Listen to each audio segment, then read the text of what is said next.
Hello, everyone. It's me, Twisty, once again. This time I'm joined by a guest, and what do I call you exactly? It's a funny thing is I never actually like addressed you directly before. I am currently Kanathara. Kana will be fine for time being. Formerly of Zale North Song, also King of Feathers. I have so many goddamn names. I accrue titles the way a gambler accrues debts. It's like God himself. It's like, I have many names, many titles. I go According by to my one ex and all. girlfriends. Okay. Nice. Anyway, this our wonderful King of Feathers has come across a video titled "Why Video Games Aren't in Capital Letters Fun Anymore." So I think it was really funny too because I someone sent me this and the person said that what they searched was um fun video games like top 10 fun video games 2023, like trying to see like what new games were coming out, and this is the top search. It's got 750,000 views, and the comments are just pretty much what you'd expect, just like a bunch of nostalgia fiending neckbeards being like, I remember the good old days when I could look down and still see my Peter. First Mm. Bush administration was great. Oh man, I bet it's a bunch of like Laura Croft since they just loved her polygon boobs and poly Oh, all that wonderful stuff. you know what? Let's take. I've watched like 5 minutes of this. Oh, you have? Let's take some bet. I had to watch. Well, I had to watch 5 minutes of it, like in the intro, to see like because you know how like if they start off the video like, "What's up, yo? It's your dude, Sergeant Big Nuts 420." It's like not like a high production quality. We could almost guarantee it was gonna get like pulled for like swearing or something. So it actually has a decent like production. Like they clearly use like Sony Vegas or something. So I watched the first 5 minutes. But let's actually do some bets on what we expect to see in here. All right. Because you are because that's the funny thing too is like oh the what was the when was gaming good? Laura Croft. When was Metallica good? I don't know. I don't know. Yeah, Man, the cuz the like Rage album, I guess. you can like this video can contain a litany of different things, right? Cuz like me being a former anti-SJW myself, I can like imagine some of I can just pull from any like retarded thing I used to believe and then just automatically assume that that's going to be featured in the video, that those opinions are going to be displayed in the video, and Right. I'm probably going to be right. It's like all I gotta do is just look at my old beliefs and just assume that the video is going to contain that and be right when I assume so. Um. Yeah. So I guess my three predictions are number one, they're going to constantly dance around the fact that the reason why gaming okay sorry first and foremost I still think gaming is fun. Just think like some games aren't made for everybody. Like what some people think Mario is fun, some people think Call of Duty is fun.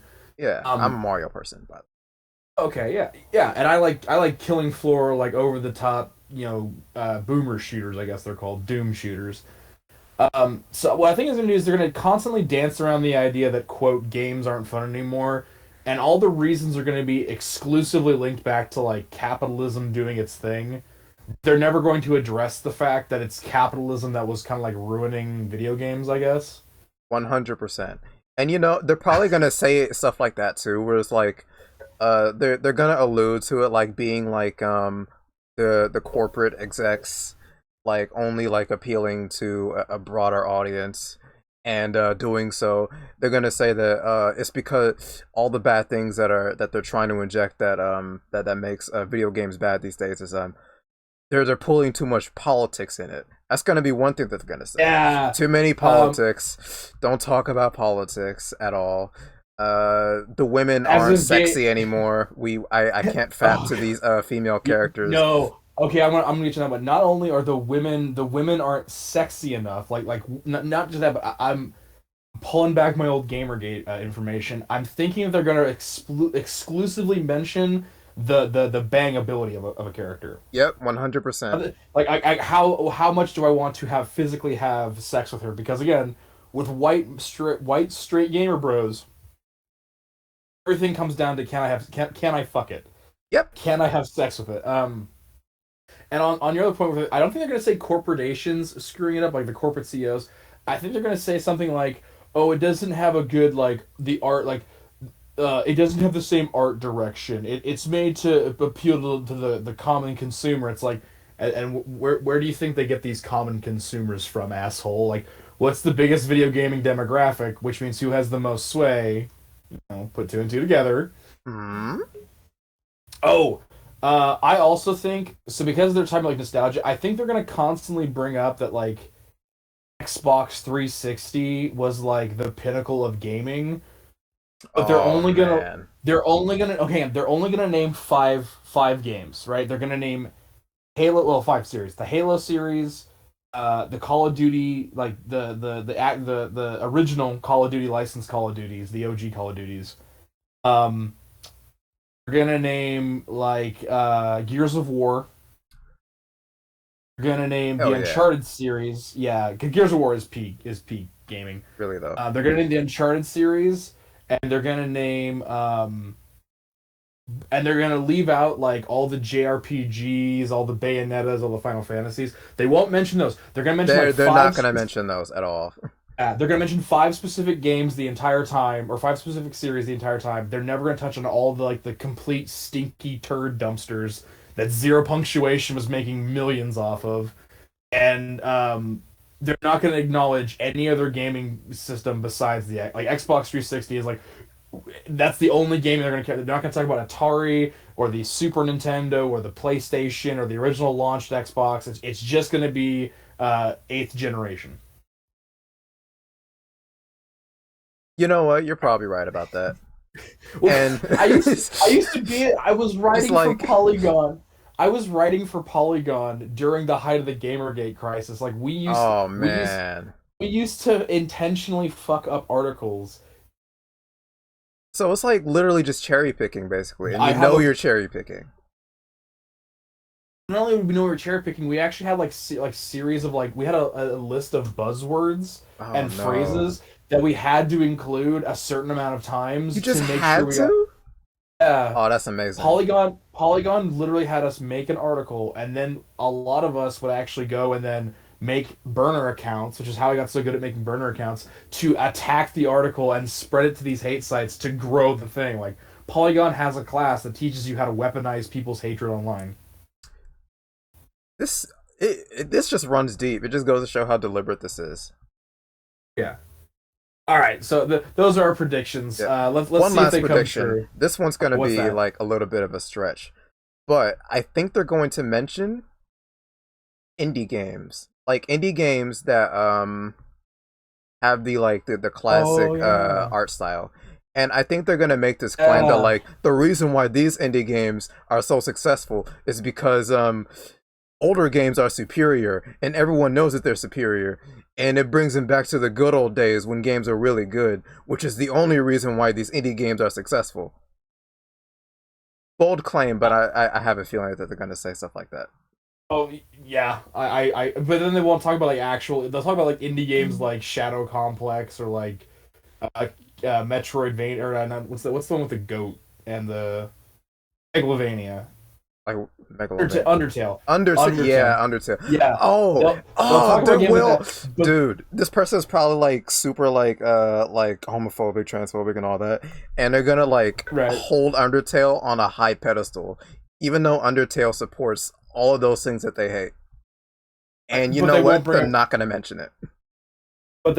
games like Bayonetta, Knights, Binary Domain, Vanquished, Shadow Complex, or not Shadow Complex, but Shadow Commander, like all the actual independent games that got big pushes because of the indie arcade. They'll just mention the ones that did really well. Only those ones. We don't talk about it. All right. Let's Now start we it. have our predictions. Yeah. All right, let's do it. Money's on the For table. the first Play time, let Shabbat. me The now old times. unveil Xbox. Do you ever think Oh back my on God. the old days? The days of the original Xbox and Xbox 360? I had a whole show shelf of Xbox games that were loved and cherished. There were so many iconic titles on the original Xbox, but what happened to games like that? I'm talking about Battlefront 1, Battlefront 2, Republic Commando, where you play as a badass Special Forces clone trooper with an immersive storyline that takes you through the brutality of the Clone Wars. Grand Theft Auto San Andreas, an edgy, iconic title with a rags to riches story that, although is outlandish at times, it still manages to remain grounded in realism, unlike other games. Wait, they don't do that now? The original Battlefields. I'm talking Bad Company 1, Bad Company 2, where you could demolish massive structures and battle in open landscapes. The Medal of Honor franchise. Crimson Skies, one of the only decent flight games I have ever played in my life. The initial Call of Duties. And, the original Halo 1 and Halo 2. God damn it, that's good. Oh. Oh, shit, that is fresh. Chef's kiss. When I think back to those classic titles, I feel warm inside. It takes me back to a simpler time. The time when I didn't have to care about the problems of the world, my checkings account, inflation, bills, and really the only thing that mattered was if it was gonna be a snow day and what my mom was making for dinner. Man! Bathroom! What, hon? Bathroom! Bathroom! All right, hold on a second. Because this dude, he's like, here's a funny thing, right? He's talking about how much life was simpler, the games, and like he's like comparing his like his childhood. He's like taking his childhood and the games he played back then and meshing them together as like one entity. Like that's like this is it's like I'm trying to find the word. Like they're like they're correlative. Like they're like this is a direct result. This. My childhood was easy, things were simpler back then, therefore the games were also much better. And like he was talking about how like there were things like he didn't have to worry about like I don't know, like the economy and all of this stuff and whatnot. Yeah, because he was a kid. Like he probably was like Exactly in his teens. He was a kid. He didn't have to worry about that stuff. All that stuff was going on. Probably even worse stuff was going on when he was a kid. Difference is, you didn't care because you were a kid. The stream dropped on mine for something. I don't know if you can share it again. But I just, while you're doing that, I just looked it up. So Star Wars Battlefront 1 launched in September 2004, and it basically sucked ass. Like, it had a 7 out of 10 retroactively. Initially, it only had a 6 out of 10. And was actually like people claimed like, oh, they shouldn't have released this. It was buggy apparently. It had basically they felt it was like just a mod. People felt it was a modded version of like some their Battlefield games.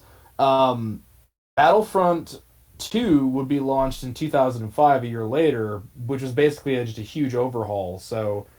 Also, Star Wars Republic Commandos was not an Xbox exclusive. Actually, it was on PC and would receive a port to Xbox 360 or Xbox originally, but would never get ported to Xbox 360. So, I like how he started off like, remember the Xbox and Xbox 360? And I'm like, yeah. And then remember one game that was shit, one game that was launched on all platforms, and one game that was a PC exclusive until they ported it to Xbox 360. Oh, and by the way, when I mean a port, apparently Republic Commando's original port was in fact like literally just a port. There's I guess several moments in game where you have to link the buttons, and like if you go into like the menus and like link this button, it brings up like a computer keyboard like button that's not on the Xbox controller. Oh, so, nice. Yeah. Yeah, the Xbox, my friend. Sure, dude. Also, those are 3 games made by 3 different companies. So, like, Star Wars Battlefront is made by Pandemic. Star Wars Battlefront 2 was made by Pandemic and LucasArts Studios, as well as EA. And Star Wars Republic Commando, I think...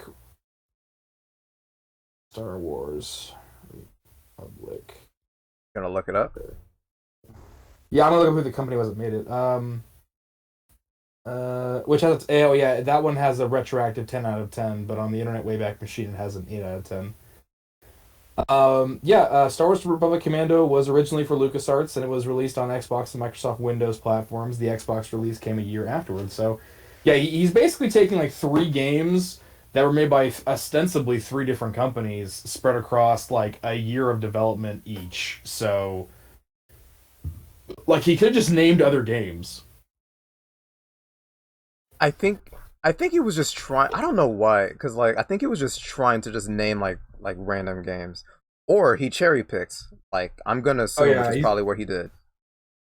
I mean, like you could be like, see the way I would do this, like remember back when gaming was fun when you were a carefree kid running home from school to play Gears of War Horde mode with your friends, or play Call of Duty or Call of Duty World at War, or Assassin's Creed, or even hell Bayonetta. Ugh, those times are over now.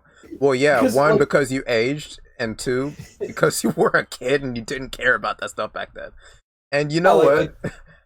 I forgot what I was about to say. ADHD is bad. Don't have ADHD. I'll probably remember. Bayonetta at launch sold more copies than Star Wars Republic Commando at launch, which is hilarious. I mean, Bayonetta was. I mean, come on, it's Bayonetta. Like, you know. Now, Republic Commando did see a huge resurgence in sales in 2008, probably after the Battlefront 2 DLC drop that gave you Republic Commandos as one of the classes you can play. So, I mean, I guess, like, technically, I mean, it wasn't big at launch. This is the same thing with, like, the Final Fantasy VII thing, where, like, Final Fantasy VII was the most anticipated game of its time, and then you go and look at, like, the sales charts and go, yeah, it took basically a year for people to actually buy that thing. Shit. I think I just remember what I was about to say. Like, where he was, like, talking about the, how much times was simpler back then. I think he's trying to lead into the whole video games are too political talking point now. I have a sneaking suspicion that's where he's gonna go with that. No, I do too, and all I can think of is that scene from Family Guy where it's like, "Welcome, kids, to Simpler Times Mountain. I'm gonna talk to you about a simpler time, the Civil War." Oh, and if he goes into glitches as well, I just remember this. ADHD is great. And he's talking about like glitches. A lot of those happen even back then, like you mentioned. If he's gonna say how games are like super glitchy right now, and how everything is bad and whatnot, he's probably I know he's not gonna address the real issue to why we get so many glitchy games. The real issue is ununionized game developers. Yeah, that's it. And that's literally the problem. Yeah, really. Also, are you sharing your screen? Because I just see you. I don't see the thing you may do. You say you just see the UI? I just see your little bunny bun. It's streaming now. I think you just haven't clicked onto it yet. If I even click, I don't see a thingy. Oh, there it is. I just had to hide the chat. Fool! Alright. Oh god, it's South Park. Oh fuck. Yeah, he put South Park. Alright. You ready? Alright, continue. Yep.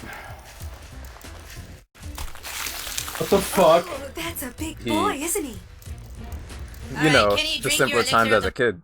And if I could stay home and play a couple extra rounds of Battlefront, or pause it. No, pause that shit. From Indiana Jones. That's what he was talking about. Life was good, and it's. Can we just take a second? I get this like meme lord bullshit, like lol dang memes, bro. I'm a white guy who like shit posts. South Park is like parody beyond parody. I can think of nobody whose parents were so supportive of them playing video games that they would physically have a bedpan they would bring in for you to drop a hairy dump. What are you talking about? You never seen that before? When I grew up, video games were satanic. Like, come the fuck. True though. I'm probably older than this dude. I'm 26, but I guarantee you, this dude, like, literally, probably just got into gaming maybe when he was like 12 years old, when like Xbox was a big thing and all the Yep. big gaming shit moving in. I guarantee you the reason why he thinks the Xbox is the pinnacle of gaming is because his friend had an Xbox and he was allowed to play that. Because before Xbox and the seventh or sixth gen, you didn't like if it wasn't a Nintendo product, you didn't fucking get to touch it because it was, oh, it's Satan, it's gonna teach you bad doom, blood and Yeah. guts. If I were this You can person, bang if I were hookers making and that stand video, grass. if I were this person making this Yeah. video, I would say Nintendo was like the pinnacle of gaming because I have the most experience with that, and I have the most fondest memories of the Nintendo products and games and whatnot. Right, well, also, like, that's the thing is, like, remember when gaming was good? I'm like, yeah, the period right after a literal, like, Christo-fascist death grip on gaming, where your options were either happy-go-lucky Nintendo fun games, or playing console games that were basically PC ports that had all the blood and guts ripped out of them because shareware was a thing. Like that, like this. I'm gonna flex on this guy. This dude's first gaming experience was probably playing Call of Duty World at War on his cousin's account back in 2006. My first gaming experience was putting 4 fucking floppy disks into a CD or a computer ROM so I could play Doom. Shit, those We were are the not times the I think. same. I was born in '98. I forgot what my first game, actual game. I think it was Paper Mario. I can't remember. Like it was the N64, and it wasn't even mine. It was my babysitter's N64. Yeah. The first console game I ever had was Spyro the Dragon, and it was a demo disc. Like, it was literally someone burned a PS1 disc so we could have it. Oh man, burning discs. Those were the days. Or hanging outside Target for when they throw out the demo discs from, like, where you have to actually try the game out for a short amount of time and, like, snatching them discs from them. I have a couple of those still. I still have them. I still have, like, it's the Target brand, and it says, like, Game Master, and it's got this, like, shitty, somewhat DNA strand on, like, a blue 80s Charlie's Angels disc thing. Oh It my has god. Target branded on it, and you pop it into a PlayStation 1, it still probably fucking runs. The feds will be outside your door any minute. Right? Stayed that way for a long time. Eventually, the Xbox 360 came out when I was in 8th grade, and I was able to make some cash doing yard work for about $8 an hour until I saved up enough to buy it. It was really the first thing I had ever worked for in life, and I still own that timeless gem. Many of my friends I have to this day I gamed with on the Xbox 360, whether it Okay, was defeating countless waves of did Nazi this for an zombies, Xbox. saving Let me tell you something. I sold my Planet fucking Earth from Xbox the for flood. college money. You sold it for college money? Uh, That you yeah. must have really Oh, struggled. I was. We were. I was moving out of state into a major university. Actually, it was a horrible, horror. The whole nightmare that would walk me into. But no, yeah, like I had an Xbox. I got it in 2000 and I think in 2009, 2010. Was originally, yeah, launched in 2005. So I got like 3 years after it came out. And yeah, and I worked at a summer camp, at a Boy Scout summer camp, to pay for it. So I get it. Like, yeah. I don't have it anymore, which is annoying because I had the seriously, like, after 5 years, so from 2009 2014, I finally got the seriously 3.0 achievement. Just took me and my friends 5 years to do it. Like, yeah, I had some really good memories, but you know what? I grew up. I had to go to college. I got rid of my Xbox 360 because I got rid of my games. I sold them. I had a lot of fun with it. But I don't hold on to that stuff. And, like, even just recently in my room, I was cleaning out a bunch of my stuff out of storage because I'm going to be moving in with my brother soon.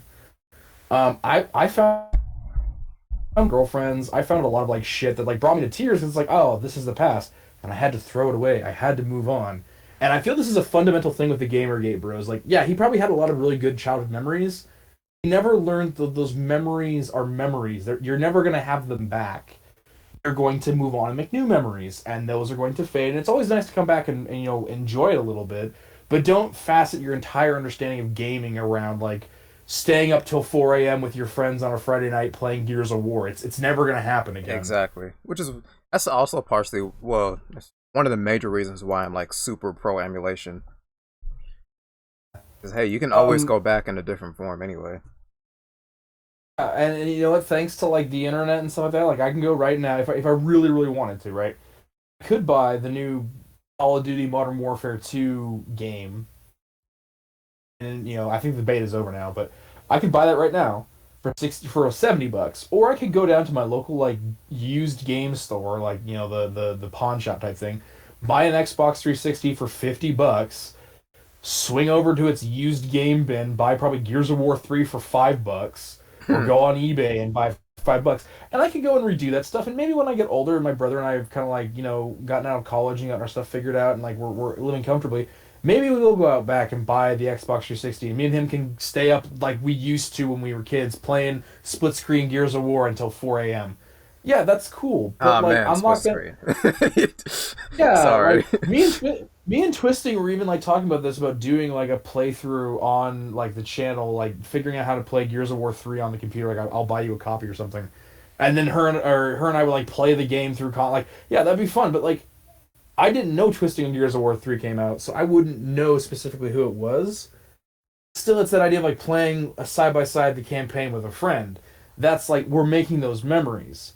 This dude wants to physically go back to his childhood where mom would come in and give him his Monster Energy drink and his fucking Lunchables, ham and cheddar charcuterie board thing, and he could sit there keep playing constantly, and mommy and daddy were okay with it because Junior was in his room quiet and leaving him alone to day drink. It's like, man, you can't do that anymore at all. Happiest moment of my life while gaming, getting the Seriously 3.0 achievement. Second happiest moment of my life in terms of gaming, having an ex-girlfriend that bought me a PS4. Hey, when you have a girlfriend that buys you a PS4, that's a nice. What can I say? I'm a good boy. You must have been a really good boy. I was a really good boy, but that's not a conversation for right now. Uh-oh. Mining deep into Locust territory, demolishing buildings Locust with C4, territory. or playing Halo 3 custom games. These are some of my best and most cherished childhood memories. But somewhere around 2015, That's Reach. That's not Halo things started 3. to change. Things started to stale, if you will. Maybe it was the fact I grew up and those iconic memories were just me thinking back to a simpler time with rose-colored glasses. Yes. But I don't really think that's it. Although it is true, generally people think back fondly on the past. But just think about how much new and unique content there was back then. You didn't have to worry about whether or not a game would there isn't be now? released in an unplayable What are you state. talking about? Hold on. Wait, hold on, pause that. We can go down the list. Celeste, Yeah, we you got didn't we have got to Cuphead, we've got we got Cult of the Lamb, we've got what was it? I You forgot have that other the game new Shark was playing. the new Halo releases. You have the new COD releases. You have what was it? The new Killzone releases. You had Cyberpunk 2077. You had The Last of Us Part 2. Like, you had releases. It just was like you didn't. I mean, granted, like the shooter season was a thing. Also, games that released in a buggy state. Let's fucking go down the list. Oblivion, Skyrim, Homefront, the original Homefront, not the remake. Battlefield 4 launched in a buggy state. Battlefront 3 launched in a buggy state on PSP. Gears of War 3 did not have functioning multiplayer for the first, pretty much the first like month. You did not have like any connection, was total shit. Call of Duty World at War multiplayer was pretty much shit and not watched by devs, and now it is so hacked and broken. If you buy World at War on Steam and go and play it, it's impossible to find a non-hacked lobby. There's a ton of exploits in Call of Duty World at War, Modern Warfare 4. There's a ton of like get outside the map exploits. What other buggy games launched? I have to think about this.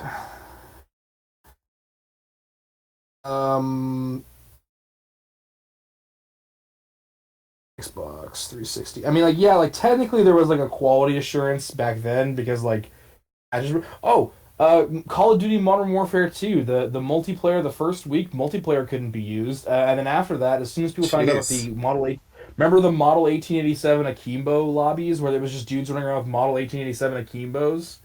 For real? That was a thing. Yep. Lair. I don't know if anyone remembers that. It's a PS3 game where you get to ride a fucking dragon, but you didn't have normal flight controls. You had a 6-axis controller. So you're basically trying to steer a dragon while like holding your controllers perfectly straight and like tipping it forward for a dive bomb and then pulling back on it would like make it rear back up. You can't even like there are people who have tried to play and beat that game to this day that I don't think have actually done it.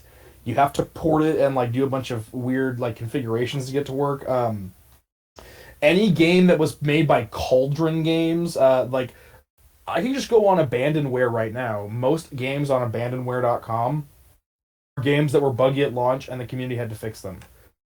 What was the other one that was like a really big... Oh, Aliens Colonial Marines. I bought that game. I pre-ordered that motherfucker.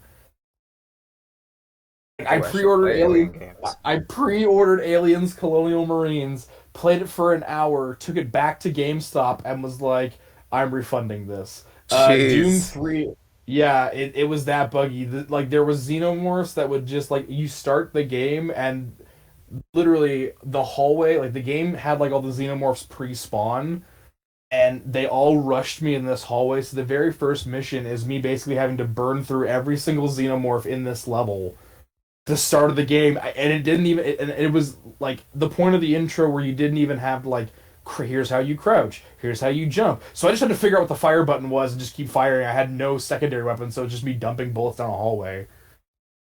Yeah, there was a Medal of Honor. The Pacific has a that game was buggy at launch. Dead Space 2 was buggy at launch. Dead Space 3 was unplayable at launch. I haven't played like Dead Space 2 on launch, but like. I will watch my cousins play it. I could see some of the bugs in it. I was just like, yo, what is going on here? What is happening? Medal of Honor Warfighter, buggy at launch. There was a ton of games that were buggy as fuck. Assassin's Creed 3 was buggy at launch. I know about that. Yeah, that multiplayer, yeah. There's Brothers in Arms, Hell's Highway. There was a game-breaking bug that would basically give you unlimited ammo and let you unlock all 3 squads at the very start of the game. There's a ton of fucking buggy games at launch. What are you talking about? This just tells me this is a dude who exclusively bought AAA games and never had to have the grandma would buy you the game that she found at like Rite Aid next to the pharmacy counter and was like, my grandson plays video games. Here's a video game. It's called Medal of Honor Warfighter. White Warrior. Wait, I don't know. Here's a great game. It's called Road Warrior. It has Mickey Rourke in it. And that adds a whole level of irony when he was talking earlier about like diversity of games, but most of the games that he listed were FPS shooters. Nothing against FPS shooters, but like, really? Diversity, and you just only talk about okay, all right, man, I see. We all have our taste, but all right, I get it. It's all right. Don't talk about diversity now. You have to worry about pay to win. These games, by and large, were just made for dudes and chicks to escape and have fun. Fun. That's the word dudes. I'm looking for. Mainly dudes. Games used to be fundamentally created for fun. Why games were fun? What made these games fun? Well, let's take a look at one of my personal favorites, Battlefront 2. There was no ranking up, no weapon unlocks, no weapon customization. Sure, there were classes. Hang on. No, dude. That's bullshit. That's so bullshit. Dumb. There was all that stuff like that predates this. What are you talking about? I forget what it was, but like if you got 12 kills in a row in Battlefront 2, you got a medal. And the medal was like rifleman medal. And then if you got like 10 of those, it would unlock this like burst fire rifle. You had to switch out to your secondary and switch back to your primary, and it would be like 3-shot burst rifle. And if you got it 50 times, you could have it for the rest of the game. And if you got it like 100 times, anytime you spawned into a game, you just switched your weapons and you had the burst fire rifle. You could do the same thing with shotguns, and the shotguns would give you like better range, tighter spread, more damage shotgun. There was like you could rank up guided rocket. You get your rocket launcher instead of just firing it normally. You could get like a guided rocket. There was a rank up system in that. Like if you ranked up enough, you could control your AI teammates to run behind you as a squad. There was like stuff you could unlock literally in the mission, you start off. There's two classes of like warrior that you can't have access to. I think on like the droids, it was like the droideka, the little thing that rolls up into a ball and rolls around, and the General Grievous bodyguards, or the fuck they're called. You couldn't have The those Magna until Guards. you played Magna Guards. Okay, you couldn't have those until you earned a certain amount of points. By ranking up and doing better, you could have two characters, and you only got a limited number of them. And then if you did really well in the match, you could like choose to rank up and be Darth Vader or one of the hero characters. Right. And like What are you honestly, I talking can't about? even like God, I can't name any off the top of my head, but there were like several games that predates this game that has tons of shit like that, like ranking up, leveling up, and getting upgrades and Call of whatnot. Duty. Call of Duty is one of them. Pretty sure there are some no, there are RPG games, SNES games that have this, like N64 games that definitely N64 games that have that. What are you talking Like, about, man? this is just ignoring the like.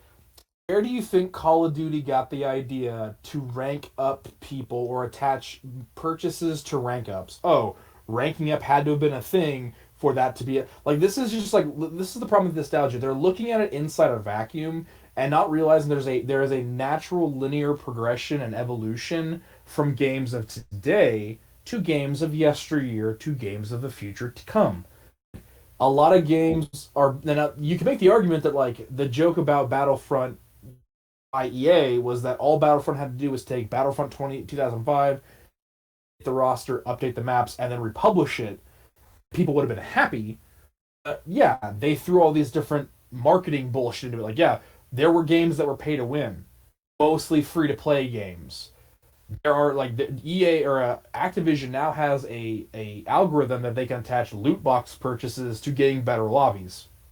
That's because so many people were willing to pay money in the original Call of Duty lobbies to get access to lobbies full of beginners so they could up their numbers. Hey man, you've got a problem with that. Blame capitalism, not don't blame the developers for that one, dude. Yeah, let's not blame the system that produced. Let's not blame the game. Let's blame the player. Am I right? Yeah, blame the play. You know they're willing to pay for it. You know you want to get mad at somebody, get mad at the players that keep on buying it. And you know what? Let's I bet this dude actually even partakes in these purchases as well. So he can't act like Oh he's yeah. above this stuff. Also, he's stealing game footage because I doubt he went to like the because I know for a fact this is footage I've seen on a bunch of other games. I think there's it's a YouTuber. I think his name is like 501st Commander or something, and he still produces this type of footage, like bulk footage for like Battlefront games. And I know about him because when IGN did their top 100 games of all time, they stole footage from him from YouTube. So Nice. and this is the same footage. So he, on top of being like, just a gamer grade asshole, he's also engaging in copyright infringement. If it was me, like if I property ever theft. made a video like this, I would like 100% like link the original video that I got footage from. I don't care if like the description Yeah. is full of like thousands of links. I'm gonna put the links in there. The gameplay was pretty simple, but Jesus, it was fun. Whether you were getting on a tauntaun and sneaking behind enemy lines, or as the Empire on Hoth, going to the enemy base and stealing a snowspeeder. I mean, it was so simple, but so well done. The teams weren't all human either. You had bots running around, and it honestly was a great mix of killing dumb bots and running into the occasional player. And honestly, this made you feel like your input in battles actually mattered. And very often, a single player could turn the tide of the entire map. Eventually, DLC would be added to Battlefront 2, but it was free and added value to the game. Players could also pick maps to play from. If you wanted to play Hoth 24/7, by all means, just set up a server and go to town. Now, that didn't mean people would want to play on your server, but again, fuck it, do it. For the most part, games You can were still- not you can created still to do be that now. overly Yeah. complex or had to hit X, Y, and Z target audiences. If it was a Star Wars game, guess what? You probably Wait, were going what? to get the developer's best shot What at the, making what the fuck a sense. audience do you think would buy a Star Wars game?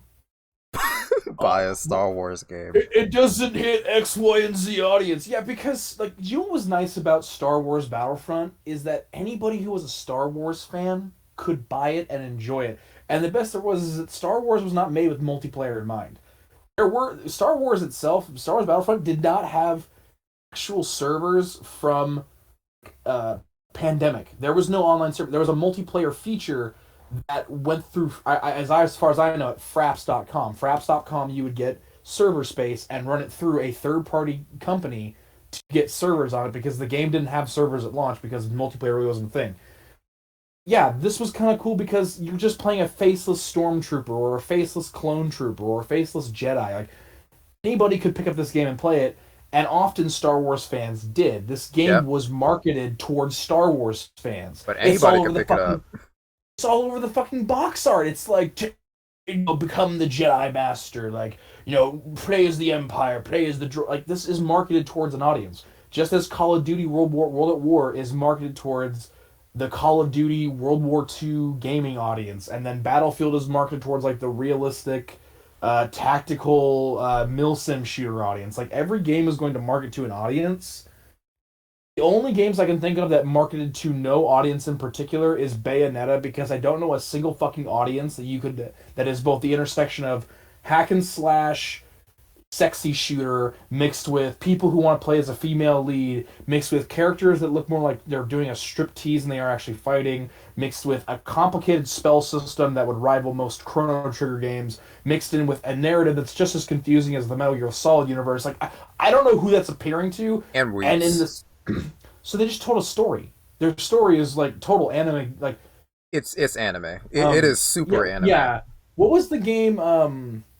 It's where the guy falls asleep and his girlfriend's trying to like eat him with her butt or something. What? Catherine. I was about to say Catherine. I was like, wait, why does this almost sound like Catherine, but the butt part is like what? like Catherine and Persona games do this. They market to people with like quirky anime love triangles that like kind of crime thriller slice of life animes that also like weird puzzle games. Like you can section like the fact that Catherine has as specific as an audience as it does and still got a really lot of funding and a lot of money and a lot of success speaks to that. Like, marketing to audience isn't the problem. Now, marketing to an audience full of assholes that are in there self-exclusionary, yeah, that's going to be a problem. It's your game. But, like, you can control that. Activision has admitted they don't want to do anything about racism or bigotry because racists and bigots play their game in large numbers. And they know that. Yes. Sounds like you guys aren't so oppressed as you think you are. Yes. Semi-realistic adaptation of what they thought was a Star Wars game. Same with a lot of World War II games. I guess a lot of gaming back then was more refined than it is today. I feel like games today just try and go what are you with talking whatever's about, trending, dude? or what other games are doing because Gaming they know it will refined, make a ton for the of money. refined Ultimately, gentleman, many yes. of these iconic and unique okay. titles betray what makes them unique, all in an effort to make money off whatever is trending. An example of this is What are all you the talking games that about? released That's Battle capitalism. Royale game modes following Oh my God, PUBG's okay, success. hang on. Think back to the So hang on. recently Let's No, talk about- look at all of this, dude. Fall Guys is. so- I want to play Fall Guys, by the way. Let's play this, right? All right, so Fortnite Battle Royale. So the first game to come out with a Battle Royale was the game Battle Royale in 2004. It sold like shit. It was actually a Japanese game that received an American port. You could only get it, as far as I know, on digital download for the PS3. I actually think the PS3 you had to actually get it on a flash drive from the internet and then plug it in. Xbox 360 did do a limited run on the Xbox Live Arcade thing. So that's the official. That one did shit. Now, I'm gonna let PUBG get a pass because PUBG was, I think, made by one dude in his basement. He didn't have a lot of firepower. He didn't have a game studio's worth of logic. So I'll let him have a pass on him making a game that works, right? PUBG was incredibly successful because it was something that it wasn't something that was big at the time, and it really appealed. Like, battle royales appeal to the gambler mindset. That's why if you ever watch movies with battle royales in them, they very blatantly explain to you this is the whole like, there's no way I'm gonna lose.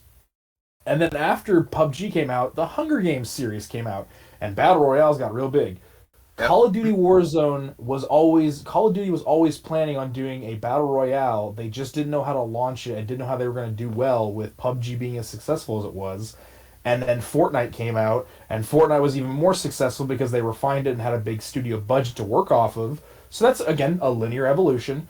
Call of Duty always like Black Ops 4 was Call of Duty's attempt at a battle royale, and it fucking sucked. So what they figured out is, okay, let's use a multiplayer game to hammer out the details of a battle royale map, and then we'll release it as a free to play game. You didn't have to pay for it, and yeah, then the games all started doing this. But once again, this is capitalism. Why do why innovate when we have something that makes a shit ton of money? And the same thing happened with Candy Crush. Candy Crush came out, and there was a report. App games. There was a report. Yeah, there was a report where it was like Candy Crush makes $1 billion a year, and after Candy Crush was revealed to be making $1 billion a year because it was the mom market, the everybody uses it demographic. Every game adopted the Candy Crush model. There's a fucking book that says Candy Crush: The End of Gaming, because that was the huge shift. You see, the thing is, like, all of this, like, all of this stuff that he's complaining about right now has been going on since the dawn of gaming. Like, if you look at the NES and Super NES, what was most popular? Like, platformer Mario type games. And, like, Mega Man came out, and then you got a bunch of, like, platformer shooter type games. And then when you see N64, a lot of 3D platformers. And then they also, even like when Doom came out and then N64 got popular, then you got a bunch of FPS games. And then they even got more and more popular over time following the N64 era. And then we got a bunch of more FPS games around, like the especially when Xbox came around, like got really popular. And you know, the games that he holds to high standard, mostly FPS. Think about that for a minute. If he was a different person, he would complain about FPS as being popular. There was a term when I was growing up called Doom clones. Basically, Doom came out in 94, 2 years before I was born. Its source code was leaked in 98. Now, for those of you who don't know, back when Doom first came out, it moved through, like, you couldn't go and purchase Doom as a game. You had to get it through shareware, which is basically everything up until 1/3 of the game released for public access. To kind of basically, you got 1/3 of the game released. You could play it for fun. And then if you want to download the game, you basically sent in $10, like via check or money order, to the company, and then they would mail you back the 4 floppy disks until it got an official retail release in, like, I think 1998. That was shareware. That was how games got moved around. When Doom's source code leaked, everybody, and I do mean everybody, was manufacturing copies of Doom. There was Duke Nukem, there was Serious Sam, there was the infamous game Ethnic Cleansing, the game. Noah's Ark 3D. Yeah, Noah's Ark 3D. Chex Mix. The cereal company Chex Mix. I remember that. Yep.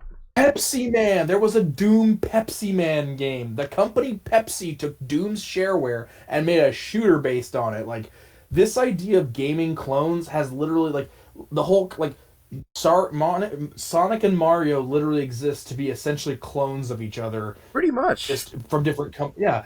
Like, capitalism doesn't innovate. It takes what works and then modifies it. Just not, like, the concept of a similar but legally distinct entity exists because of this shit. Like, he's not pointing at also this battle royale trend. Like look at that, 2015. That's only a thing as far as 2015, and some of those are just Facebook. This is actually Facebook relatively new, to be honest with you. Yeah. Kind of like interesting in my own opinion, but like whatever. Yeah, it's not unique. Whatever, man. Yeah, like here's a fun one for you. Technically the battle royale trend has now officially lasted longer than the Confederacy. Figure that one out. Huh.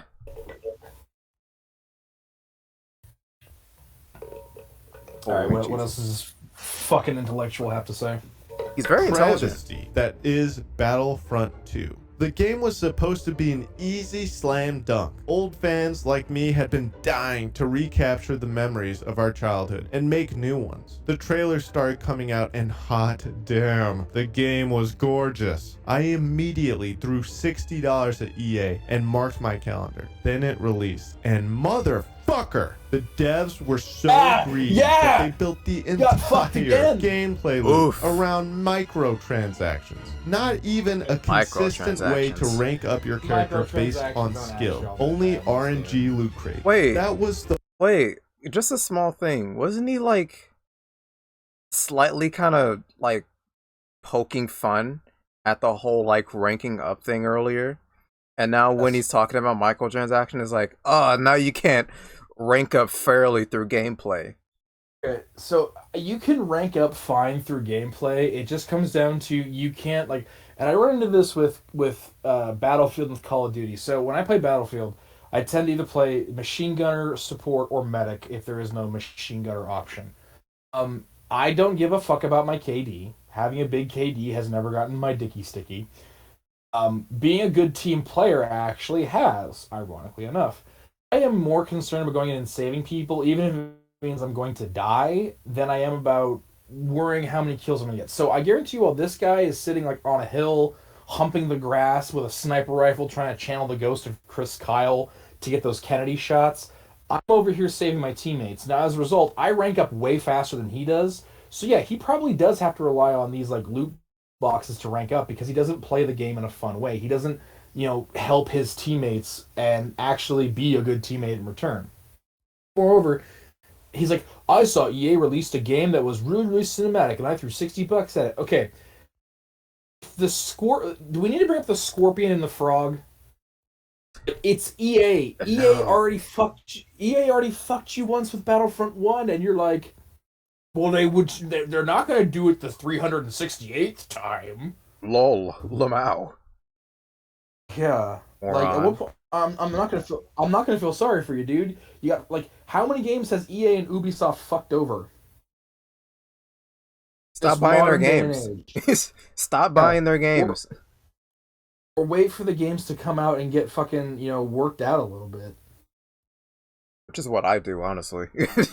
Usually, I have a better experience with games when I wait I haven't bought Overwatch until 2-3 years after it came out, and I have so much more fun with it than the people that initially played it on launch. Most of the games I've played that I played at launch, like Cyberpunk 2077, a fan bought that for me. Actually, the same fan who bought me Battlefield 5. I played Cyberpunk 2077 at launch, and I loved the shit out of it. And yeah, was there some crashes? Yeah, I just paused the game and reset my PS4, and I kept playing. Like, this is a person who I feel like has zero control over their life. So like they go to gaming to feel these like action hero moments, and they're just asking, and they don't realize that like they have no greater understanding of the world beyond exactly what they see in front of them. So to them, like, oh, a loot crate with like a thing that makes people be better than me. Clearly, it's like, yeah, you're paying for cheat codes essentially. You know what? Who cares? Because you know what? You can always leave and join another lobby. I lobby hop the fuck out of games. If I'm in a lobby and I just can't get my fucking dick hard to save my life, I'm getting squashed. It's like 12 points to 170. Just get out of the lobby and go find another game that I have more fun with.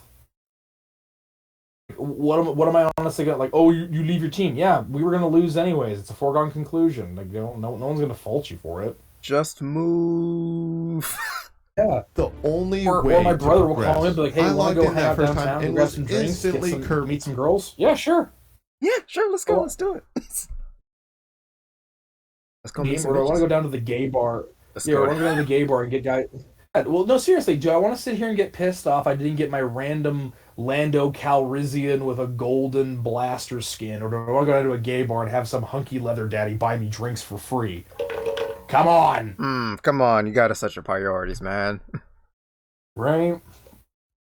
Curb stomped. So many players having all elite purple cards unlocked within the first day. It'd be like that. Eventually would fix some of this pay-to-win nonsense, but It'd the be like game that. would never fully recover. Or They live won't up to fix the it because it prequel's keeps legacy. making them money. Gears of War. Gears of War back in the day was so fun. The story was amazing. It's still and fun. It put you in the shoes of Marcus It is. Phoenix, battling hordes of locusts, trying to save what little was left of humanity. Some humans were good, some bad. And the locust-human war was downright brutal. I mean, there are literally areas of the map where there are just piles of dismembered bodies in minecarts. And Dom literally blows his own wife's brains out with a revolver. It's Dominic! This part tore me up, to be honest with you. Hang on, but why does he do that? He doesn't go into the story very much for this one, does he? You know see why what's he did happened? that? He really didn't go into why he did that. He didn't even talk about it. We've seamlessly transitioned from the thesis of loot boxes ruined gaming because capitalism to Gears of War was fun because Dom blows his wife's head off with a revolver. You're like glorifying the brutality of it. It was like, Yeah, that part was like so like emotional because like she got tortured basically and she was still alive. And then like She was once he basically- sees her, he's like he hallucinates her in a not tortured state.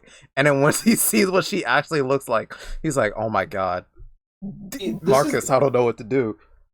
This is the joke though, because Gears of War was pitched as a straight up like Monster Energy drink, nacho cheese Doritos, like Thag make happy time with right hand at night when kids go to bed game. They really did market this as a caveman Unga Bunga shooter, but the storyline was like it was really well done. Like you can make a movie off of Gears of War, and I think it would do really well. Really. But yeah, you're right. Like literally, Dom's wife is dead. In this scene, she is like there's nothing human left about her. She is a walking corpse, and so putting her down, mercy killing her, is seen as less painful and putting her out of her misery than letting her live a moment in this fragile, broken husk of a woman. And the best part about this is that Dominic is here having a mental fucking breakdown. He's having a guy moment. Marcus, I don't know what to do. And what does Marcus do? He puts his hand on his brother's shoulder and goes, Dom, it's okay. Like, I'm here. We can get through this together. He would argue in any other video game, he would argue that is a like, oh, SJW, men having feelings moment. In reality, bet you 100%. that is that's a moment that resonated with guys, especially guys who've ever had to be in a position you don't know what to do, where you are having a mental breakdown and you're just expected to get on with it. And to have your friend, or in my case, my brother, come up and put his hand on me and say, it's okay. I don't have to do this alone. Dog, imagine how pissed this dude would get if, like, Gears of War 3 came out just a little bit too late, and then he sees female Gears. Like, he sees Sam and, crap, why am I forgetting her name? Anya. Anya, yeah. Sam and Anya as, like, Gears fighting. It's like, ugh, now the females are fighting. Anya wasn't that. She was just, like, an operator. I'll cut you in better than that. Imagine if he had, like, Marcus gets shot saving whatever his kid's name is, JD, and like JD is like, you know, Dad, and Marcus is just getting ripped full of holes. He gets like gored by a corpser, and it's like, JD's sitting there holding the revolver to like put his dad down or something, and like, Coltrane walks up and puts his hand on the revolver, and then Baird walks up and puts his hand on the revolver, and they all do it together. You're like, ugh. SJW nonsense. It's like, no, asshole. It's called story writing. It's called a bro moment. Yeah, I know you don't have a creative mind whatsoever, but you're gonna have to. Don't worry, you'll get through this, man. I understand creativity can be bad. It can be scary, a little scary. I know you're a soft piece of shit who's never had to go through adversity in your milquetoast suburban white boy life. I've never had to have like your brothers in arms help you out with some shit, but some of us have, and we relate to this. And these people LARP about like war so much. Oh yeah. I don't know what to do. I don't know what to do, man. No. It's okay. At least he's showing it. Yeah.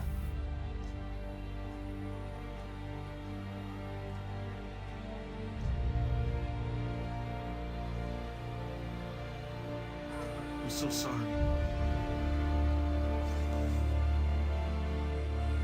How much this man loves his wife. Really though.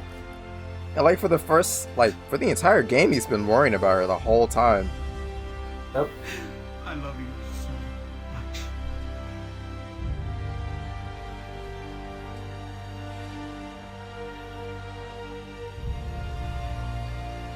much. The score in the background. Really. Struggle to do it. The shit is hardcore. Now let's contrast that with Gears of War. This shit is emotional, you fucking troglodyte! Shit is hardcore, man. You know what? Would have physically been better if he just didn't say anything. Oh If he my literally god. He just They hear the gunshot. Marcus is walking away. If he would have just given us a moment of silence to think and reflect upon the media we have just engaged with, it would have been better than him being like, "Shit's hardcore, bro." Why did he do that? Oh, dude, this guy he's so tone deaf. It's no wonder this video is so bad, dude. Like, We see another thing we've seamlessly transitioned from a very sincere, well-crafted, emotional, cinematic moment that is critical to storytelling, and now we've cycled to actual gameplay, which tends to be more chaotic because it's gameplay. We don't really know how the player's going to react. Let's see how he frames this narrative. oh boy, I'm ready for this. 5. Who even knows what is going on with this story? You got robots, you got zombie locusts, so much is going on, it's actually boring and not What? even worth following the storyline. Hang on, I just Okay, hold up. pause it. I haven't played 5 Yeah. yet, but I'm gonna assume that he's wrong on every single point he's making here. I'm So gonna let's- bet, like, once yeah. I play through the story mode in 5, I'm gonna love every minute of it. So let's what's going on with the story? Okay, so the story of Gears of War from 1 to 3. Gears of War 1. The Locust War's been going on. The humans are trying to find a resonator to map the Locust tunnels to find where the heart is so we can blow up a giant bomb and take them all out at once. Story of Gears of War 2. The humans are going to go down to the Locust tunnels to find out where the true heart was, because last time it was just a slightly smaller heart. Find the queen, the actual heart of the Locust, and kill her so that they'll stop the Locust War. Gears of War 3. Humanity has been pushed to the very brink of extinction, and they are going to go find a super secret doom weapon that'll wipe out all the Locusts like a DNA bomb and in turn kill the queen. Yep. It's the same story. It's the same story, just 3 times over. Gears of War Judgment. Baird is trying to get out of the city. Or Baird's trying to activate a doomsday weapon to take out the Locust General. Again, same story. Gears of War 4.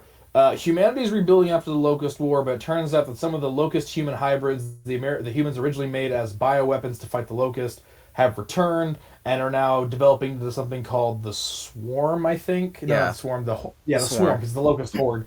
The Swarm's now a thing. The semi-Locust things are taking humans because their DNA requires additional human DNA, and this chick is a granddaughter of Mira, who was a human before she joined the Locust and was arguably the first Locust-human hybrid, which is why she became their queen, and now we're basically mopping up after that. The reason why Mira became the queen of the Locust is because she was the original human hybrid Locust strain, and this was left over. These Locusts, however, are able to survive because they have enough human DNA to avoid the neutron bomb. This is not a hard story to capture. I just summed really the entire isn't. thing in like 2 minutes. Yeah. What's going on with this story? Well, I didn't even look up Wikipedia. That's just from the general times I've spent. Now, have I played Gears of War 4? No, not really, because after I got a PS4, I kind of stopped doing a lot of gaming. As a result, I was a Retro Lancer main in Gears of War 3, so the fact that they made Retro Lancer a pickup, and now I don't think you kind of sucks, because I love the Retro Lancer. I was a 2-shot tapper. But yeah, like I still love Gears of War, and I think the game is doing well. I think their constant push to make the humans a more centric fashion instead of just doing the Locust or the human swarm war is kind of dumb, but that's neither here nor there. Like, these are minor nitpicks to a story that fundamentally keeps like it. If I pick up Gears of War 5, it still feels like Gears of War. Oh yeah, definitely 100%. Yeah, especially it still basically plays the same. Just like I think the newer games are a little bit more fluid because like the first couple games were like pretty clunky, but they got more and more fluid, and they changed some of the weapons around. The hammer burst changes so often, but like other than that, not much. Yeah. Wasn't able to invest emotionally with any of the characters. There's absolutely no sense of urgency here. It's a personal Same thing failing. with the new Halo franchise. It'd be like that. You had Halo 1, 2, and 3, and it was a very easy to follow story that players could become emotionally invested in. Basically, you had a bunch of fucknut religious wacko aliens who were trying to kill humanity, accidentally releases the flood, and meanwhile, humanity is just hanging on for fucking dear life. Hey, what? Pause it. No, wait, hang on. Pause it. Wait, That's not the story of Halo. The story of Halo is there was an ancient race of things called the Forerunners, and they ran into a basically they ran into the Fermi paradox, which is the flood, and the flood are basically the end. The flood aren't actually bad; they're just a parasitic life form that managed to get space travel. Now, the Forerunners encounter the flood on our planet. Forerunners don't do the quarantine thing and leave with one of their own infected. The Flood find out what space travel is, and they start spreading to every single planet they can get their hands on, increasing their overall knowledge because they're a hive mind. The Forerunners decide to build Holocaust engines, and I do mean literal Holocaust engines. Oh, nice. In case the Flood, and then they detonate them, exterminating all life in the galaxy, including themselves, but also leaving behind gene seeds to seed planets with life, making several versions of species, but leaving humans in charge to be the next species to take care in case the flood ever comes back, on the off chance it does. Then the Covenant forms, finds these rings, discovers that humans are the basically way to activate it. They make up a bullshit religion to justify why they should be in charge of the rings because they're jealous of humans. They get a bunch of other aliens to line up with it. The aliens end up going on a galactic crusade to bring all under their wing, run into humans, find out that humans can activate the rings. The Covenant kill off everybody in that operation and try to get the humans to try to activate the rings because I think it's going to lead them on a great journey. All the Flood's breaking out, so technically the Covenant is doing what the Forerunners want. The problem is the Covenant doesn't appreciate the fact that the humans are the ones who are supposed to activate the rings. That's it. Oh yeah, and at some point on the way, humans make an AI system to help their Spartans in combat. The AI goes rogue, tries to kill off the whole entire galaxy and do what the Forerunners did the last time around by seeding the planet, making sure that humans stick around this time. But because the humans living right now don't want to die, because I guess collective suicide isn't an understanding when you're facing the literal Fermi paradox, there's some issues. These stories are not like, it's not that they're fucked nut religious wackos. Halo stands alongside several other pieces of media as big challenges to religious fundamentalism in all forms. And it is a lot more cerebral than that. But if you're just a dude bro who plays Halo to play Halo, it probably would seem as fucked up religious people. But the whole criticism of the whole Arbiter storyline as a person who's a religious zealot gets caught up in his own bullshit, takes part in an inter-church conspiracy, and later turns out to explain to him why his religion is literally a lie to perpetuate a higher caste of people who couldn't have made it any other way than by making a bullshit religion and tricking people with it. Oh, wow. There was a lot more to that than I thought there were. I haven't played the Halo story, so I wouldn't know. I didn't read a lot of the books. But I had a best friend who was super into them, and we used to cuddle all the time in middle school, so Aww. I had to listen to him talk while we cuddled. Yeah, humanity also is not holding on in Halo. Humanity is actually holding its own against the Covenant in a lot of cases. The problem is that as soon as the Covenant starts losing, they glass the planet, and humans don't have the capacity to evacuate the entire planet in the same amount of time it takes to exterminate an entire planet. So, yeah. I'm sorry, they don't have ships that can hold billions of people. Sorry, you're all gonna have to die now. Right, yeah. Yep, that's me. You're probably wondering how I ended up in this situation. Haha, memes. Funny. Right? Then Halo 4 happened. They rewrote the backstory to make Precursor Dust turn into Flood, and a bunch of shit that just very loosely makes sense. And slowly but surely, all they rewrote was that the become Flood was a less like Halo, bioweapon made and by a the lot more Forerunners like Call of instead of a Duty, natural Titanfall. organism. That's it. That's it. And not much has changed beyond that. All they've rewritten in the new Halo is that the Flood was a bioweapon created by renegade Forerunners instead of it being a naturally occurring substance, which actually makes a lot more sense. Also, Titanfall Titanfall literally was made. Okay, so after Modern Warfare 2, Infinity Ward decided to be a dick to a bunch of its development staff and kicked them off. Had plans to kick them off after Modern Warfare 3.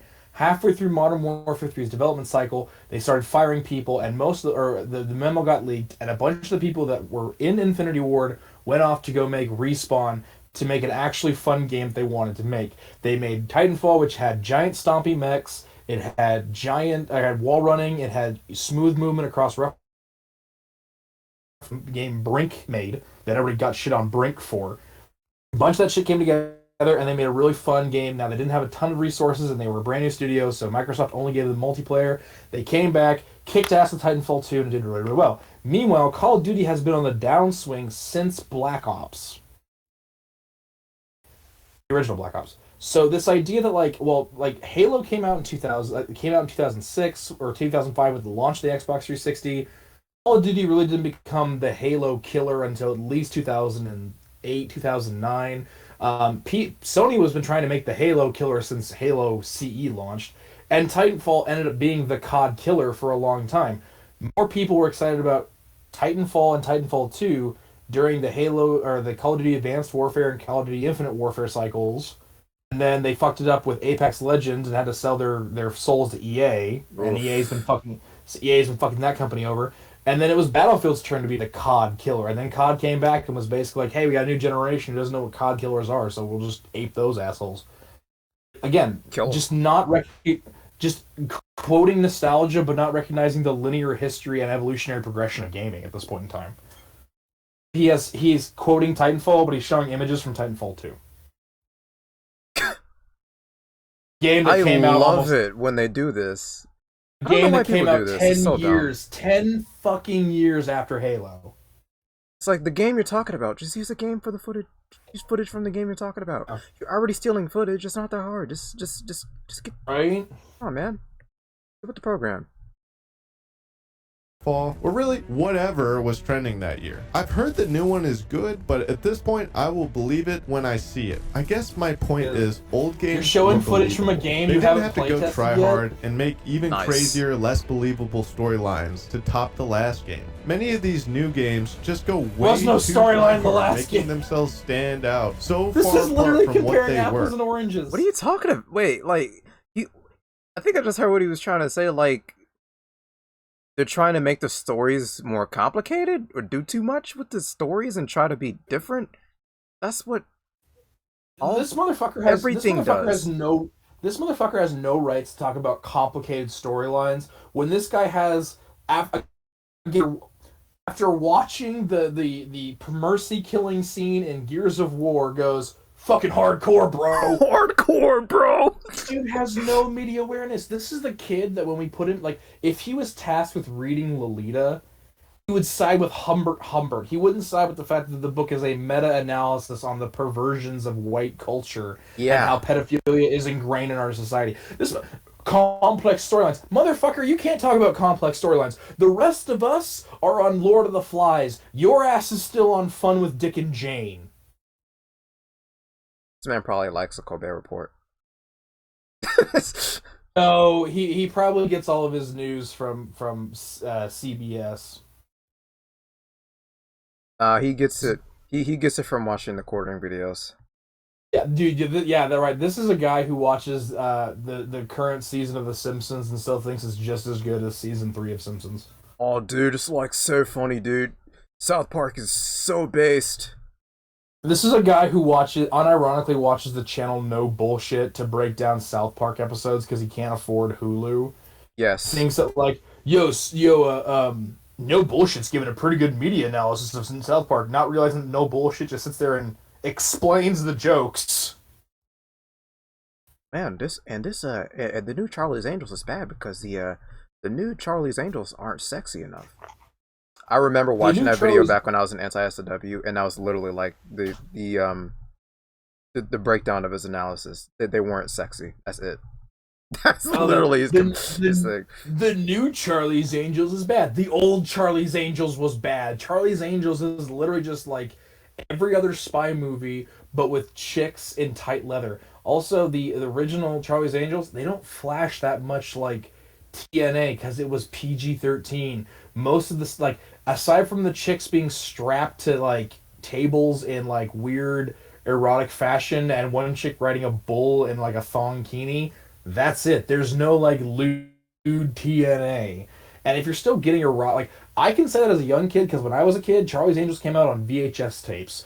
Porno was actually really hard to get because the internet. If you wanted a porno in my day, you had to like sit on the computer with dial-up internet for like 6 hours for a 20-minute like clip that was stolen from like an 80s porno, or go down and get your older brother to go down to the video store and get you one.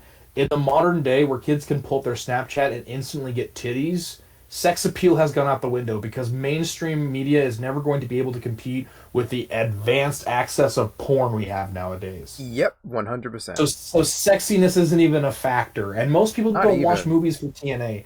Most people watch like stories and watch media for good, solid relationships and fun characters. Look at My Hero Academia. Yeah, TNA is just, like the a little bit of a, not even the icing on the cake, like kind of like the sprinkles or whatever.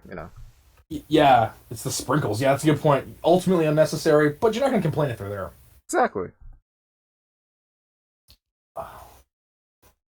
It's a disservice to the memories of these titles, and it's lazy on behalf of studios. fuck if you your want to make disservice an to entirely memory. different game, make a new game. Don't just call it a sequel when it has nothing to do with the original. I understand that it's easy to open up has a stuff to world do in with an the engine you've original. already made. Same art design, and just write Fundamentally more feels story, like kick it out the Halo. door. Built-in fan base, etc. But again, this is a lazy cash grab. And on a final note, Doesn't think look like a about lazy Call cash of grab. Duty Modern Warfare. looks like an 2. expensive cash Remember, grab. no Russian. Oh, God. That mission No alone was Russian. so controversial, but they weren't afraid I to put saw it this. in the game. Sure, Hold maybe on. they were a little afraid, but it I saw this. I remember the no Russian thing. Okay, so he's saying it was controversial, but they were like, we're not afraid to do it. I want to see what he says next because this entire thing is going to float on one small fact that nobody wants to admit to. Well, they were a little afraid to do it. Okay, let's see what you're talking didn't about. stop them. And I don't think you see balls like that anymore because the studios are afraid it will piss people off. Pay to win. But let's go Closet. back to pay to win for a second. Wait, there are so wait, many you're just gonna examples- talk about this Hold and on. not like go Yeah, deeper? so- Okay, dude. So we're just. That's good to know. Learn how to write a fucking essay. Number 2, the game company Infinity Ward was extremely afraid to publish this video, this thing, because they knew what was going to happen if they did it. Now, originally, they've admitted to this. When they did the video, they were going to do it as completely cinematic. It was basically just going to be a short movie. You would have no ability to fight back until you got to the actual army fighting you. When this dropped, they dropped it in a teaser fake memo. Fox News blew up about this, and it caused so much backlash, and also people pre-ordering it because they wanted to see the terrorist mission, that it caused sales to jump. Now, Fox News pitches as you're a Russian gunning down American citizens. In reality, you're an American disguised as a Russian terrorist gunning down Russian citizens to start a proxy war. When this game launched, because they didn't have the balls to say, this is how we're doing this game, get used to it, this game, outside of the American version, you can't shoot the civilians. If you shoot the civilians, it kicks off the you killed a civilian. Only the Americans get to have that because of our freedom of speech and the freedom and the Preservation of Art Act of 1839. Both official big things that have to deal with this type of depiction in artwork. Any European, you cannot kill the civilians. China can't kill the civilians. The Russian release of the game does not. Big strong Russian men, we don't give shit. Apparently, no, we give shit about pixels. Also, I guarantee you this is a motherfucker that when there's a game that literally depicts like rape concepts, he's like, it's just pixels, man. So he's inherently hypocritical. But yeah, the game made a version. They made a bunch of different. In fact, the American version of the game is the modded port that was released. They could get away with it. Really? Now, as That's far as games that do like really heinous shit that gets in the news, Last of Us Part 2 was originally going to have a trans character. They decided to opt out of it because guys like this bitched at them, and it's like they didn't have the balls to go against us. Homefront: The Revolution depicted Americans being dumped in mass grave by North Koreans. Battlefield 4 had big balls by insinuating that there was a war between America and China, and Russia would back China in that war, and made Chinese and Russians the enemies of Americans. Footage that would later be used by North Korean and Russian government propaganda wings for propaganda shit. Call of Duty Modern Warfare 3 had content that was literally used by North Korean state groups Imagine that the North Koreans were lying to their people that there was an actual war in America by North Koreans, and they didn't sue them for rights. They just let it happen. Like, there's a ton of times where these companies have done this shit. This is what's known as a work.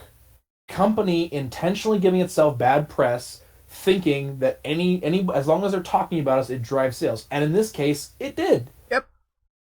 Yeah, like they literally same thing with Activision. Activision right now has a ton of people going after lawsuits. Here's the fun fact.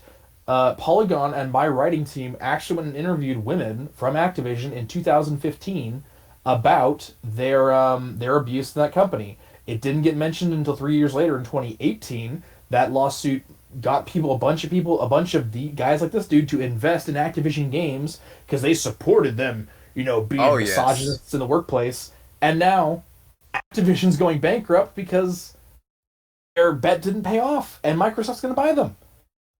This is the thing. Anytime you see bad press in media, it's always a work. It's a company intentionally feeding information to make sure it looks good. It looks bad in this case. It looks bad. In this case. Yeah. And this was a super... Look at Dante's Inferno. When that game came out, there was a thing that's called Sin to Win. Oh, People had to go out... Or Gears of War 3, where they had a Greek Hellenistic orgy. Like, they literally hosted an orgy outside of the office for people to go and attend for the launch party. I mean, come on. Satanic panic, man. Examples of games that expect the player base to fork out piles of cash just to have some enjoyment. Enjoyment? 1/4 portion. That's accurate. Okay, that's actually kind of accurate. Oh, I'm God. sorry, I can't disagree with that one. That's actually kind of funny. That one is actually funny. That's too real. Yeah, so he's going to talk about how Red Dead Redemption, which was never slated to have a multiplayer, people asked for it.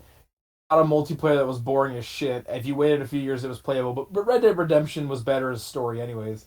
Not going to talk about how Grand Theft Auto 5 has had like 20 DLCs full of content, and Grand Theft Auto 5 made a bunch. Like, you're talking about Rockstar games.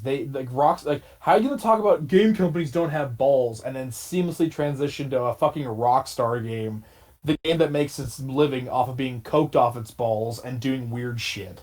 Yeah, and people still love it, and it's not even like that old. I'm upset that in Red Dead Redemption 2 or 1, I can't go get a hooker. Tell me that a cowboy can't walk into a saloon and literally get a call girl back in a time where that was an actual profession that built railroad towns? God damn it, I can't get my hookers and beer. Yeah. Tell me in a game about the wild, wild west, there isn't a single cowboy from Arizona butt fucking a sheep. Come on now, that ain't right. How do they think gonorrhea got started? Come on now, you got to stay true to the times. You know what I'm saying? You tell me in a game about the wild, wild west, I can't sell the Golden Gate Bridge to a bunch of Chinese investors for millions of dollars and then run off to New York with my cross-dressing brother who's supposed to be my prostitute wife to swindle the U.S. government for railroad bonds. That's an actual story that happened. Look it up. That's funny. Yeah. These gold bars. Grand Theft Auto 5 online. Here, buy all these short cards. EVE Online. Here, buy all this Plex. Fallout 76. EVE Online is free to play. I'm okay.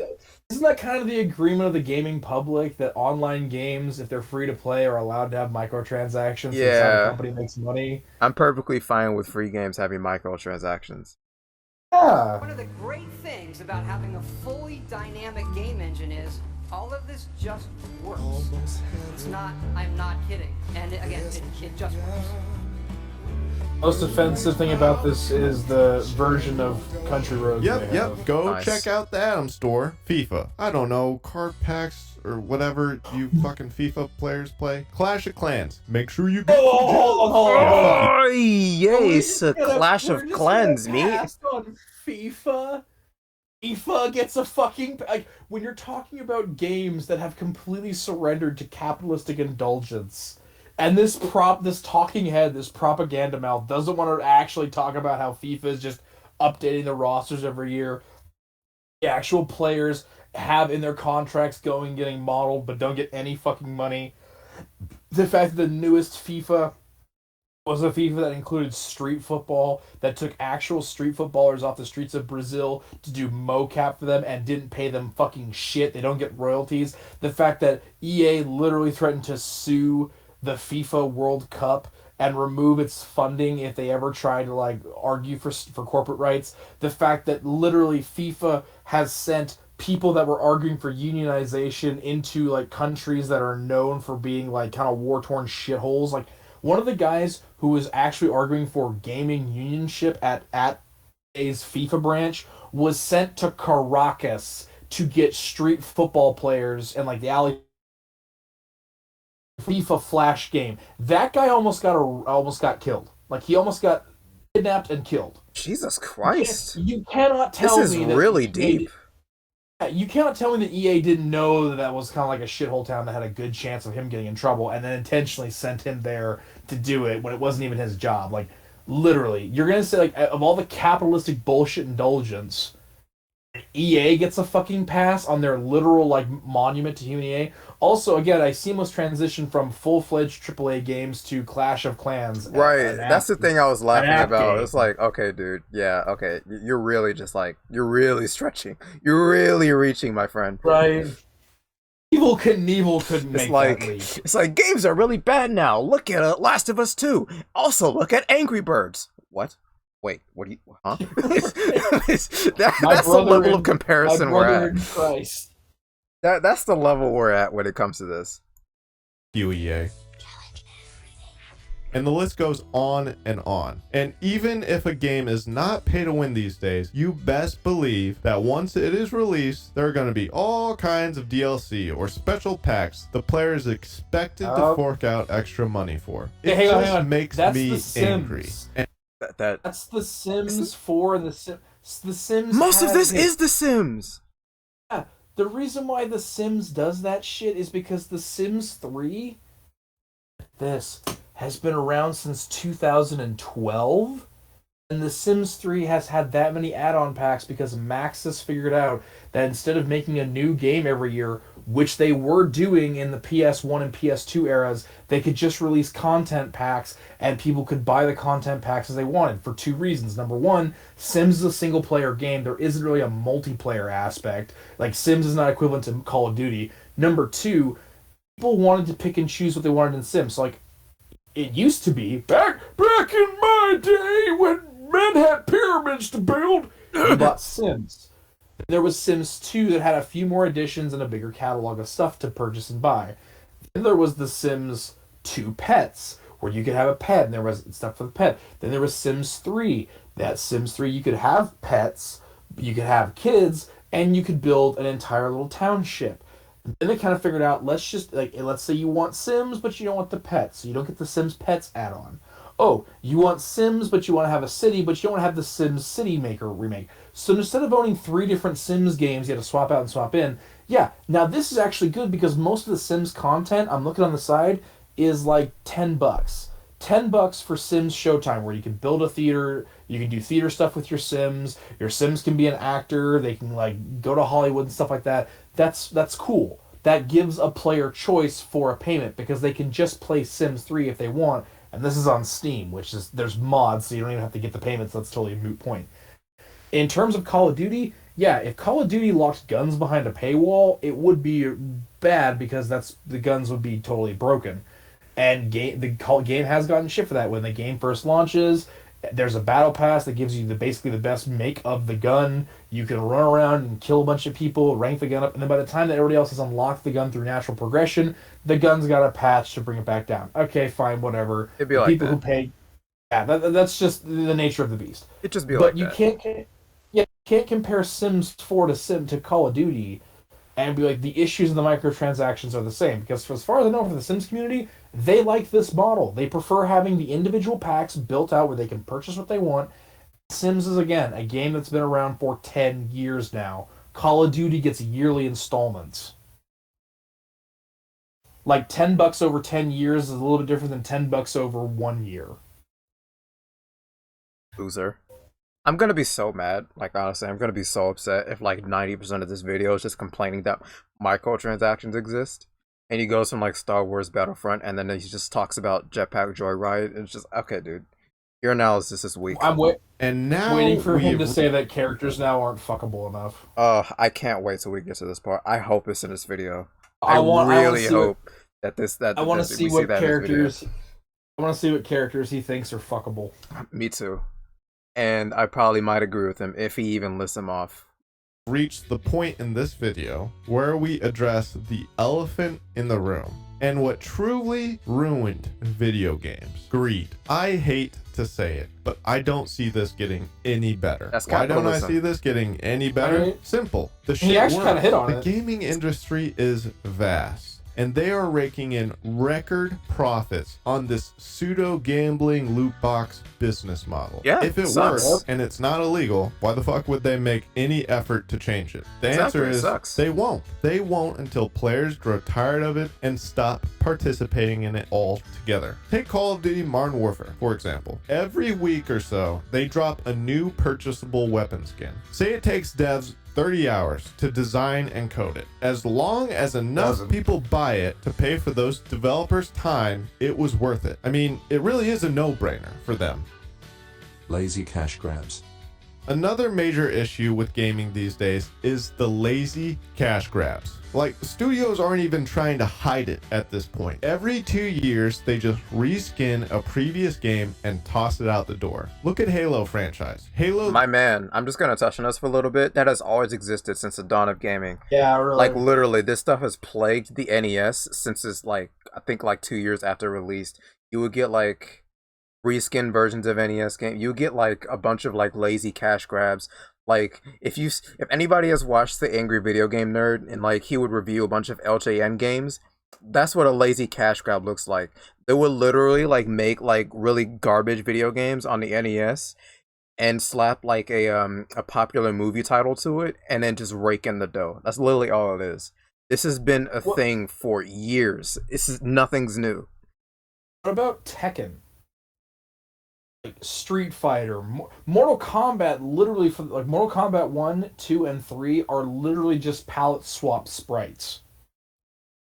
Yeah, that stuff is more like akin to like how you would compare Marvel to DC type stuff.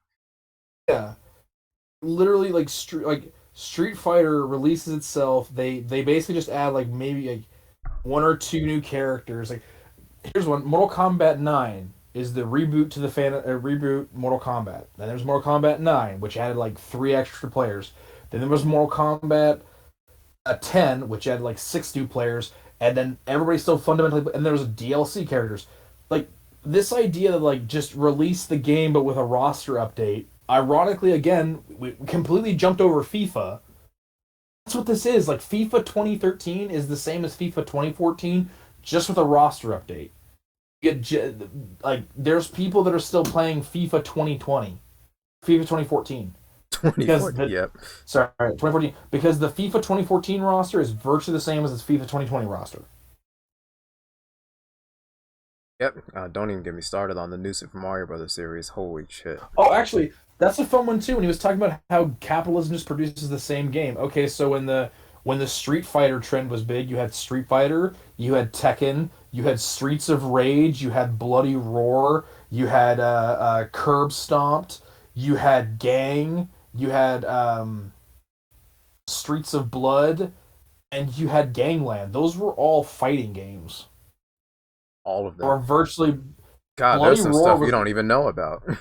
Yeah, Bloody Roar was... The thing about Bloody Roar that set it apart was that you had, like, a guy could turn into a werewolf. You could transform into the animal mode that gave you slightly greater damage per... Like, you hit harder, but, like, all you could do was heavy attacks, so it was super easy to counter. I play a little bit with my friend.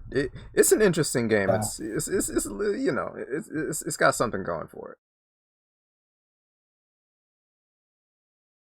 3 didn't even get a reskin in the Master Chief Collection. It was just advertised as higher FPS. Like, wow, that's fucking sick, dude. No shit. They're new consoles with upgraded hardware. Yeah, they're gonna have higher fuck you. And even then, they released Xbox the Master One Chief has the Collection same, in an incomplete and the buggy Xbox One state. has the same FPS lock as the Xbox 360.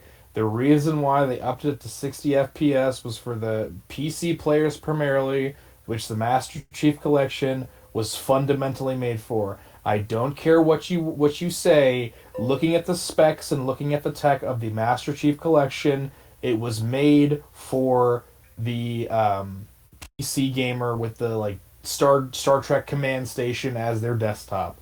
If you wanted a console release of Halo, there was Halo Combat Evolved Anniversary, which had the button that you could seamlessly swap from Halo CE's original design to Halo Combat Evolved Anniversary. It came with Halo Reach bundled together. That's technically 3 games. I got it when I turned 18, and I was like, that was my big purchase when I was 18, was to go buy a Halo, the Combat Evolved Anniversary Edition, whatever. Most people liked the fact that they did a really big overhaul of Halo 1 and Halo 2. Halo 3 was overhauled, 60 FPS, which doesn't really apply because the Xbox One was capped at 30 FPS, just like the Xbox 360. You are getting angry over something you knew was going to fuck you.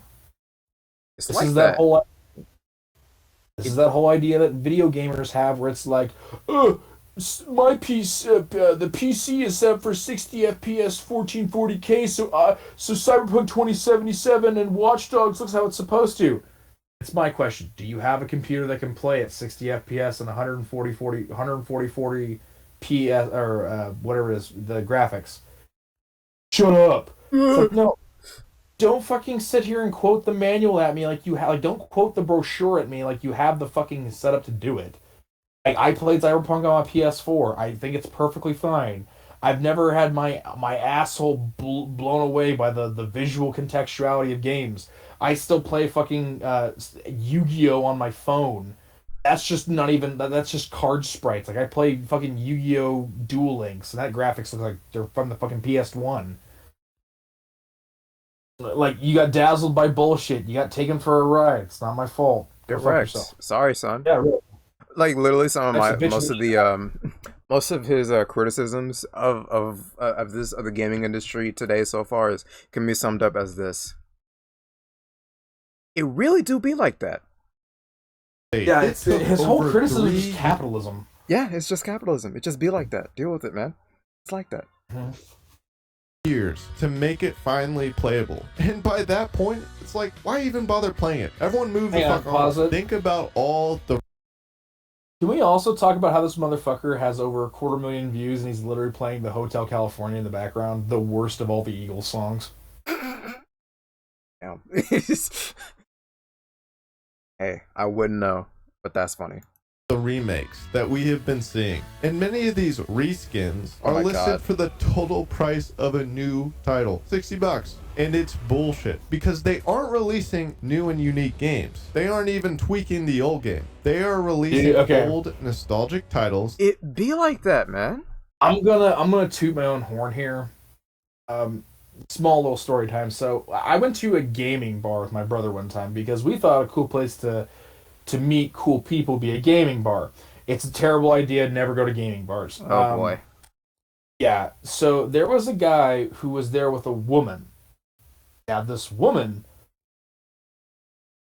was, I don't know why she was with him because she seemed to hate the guy's guts. But I would later find out that they were roommates, so I don't think they were actually dating. I think it was just like he was going to the bar, she heard they were going to the bar and came with.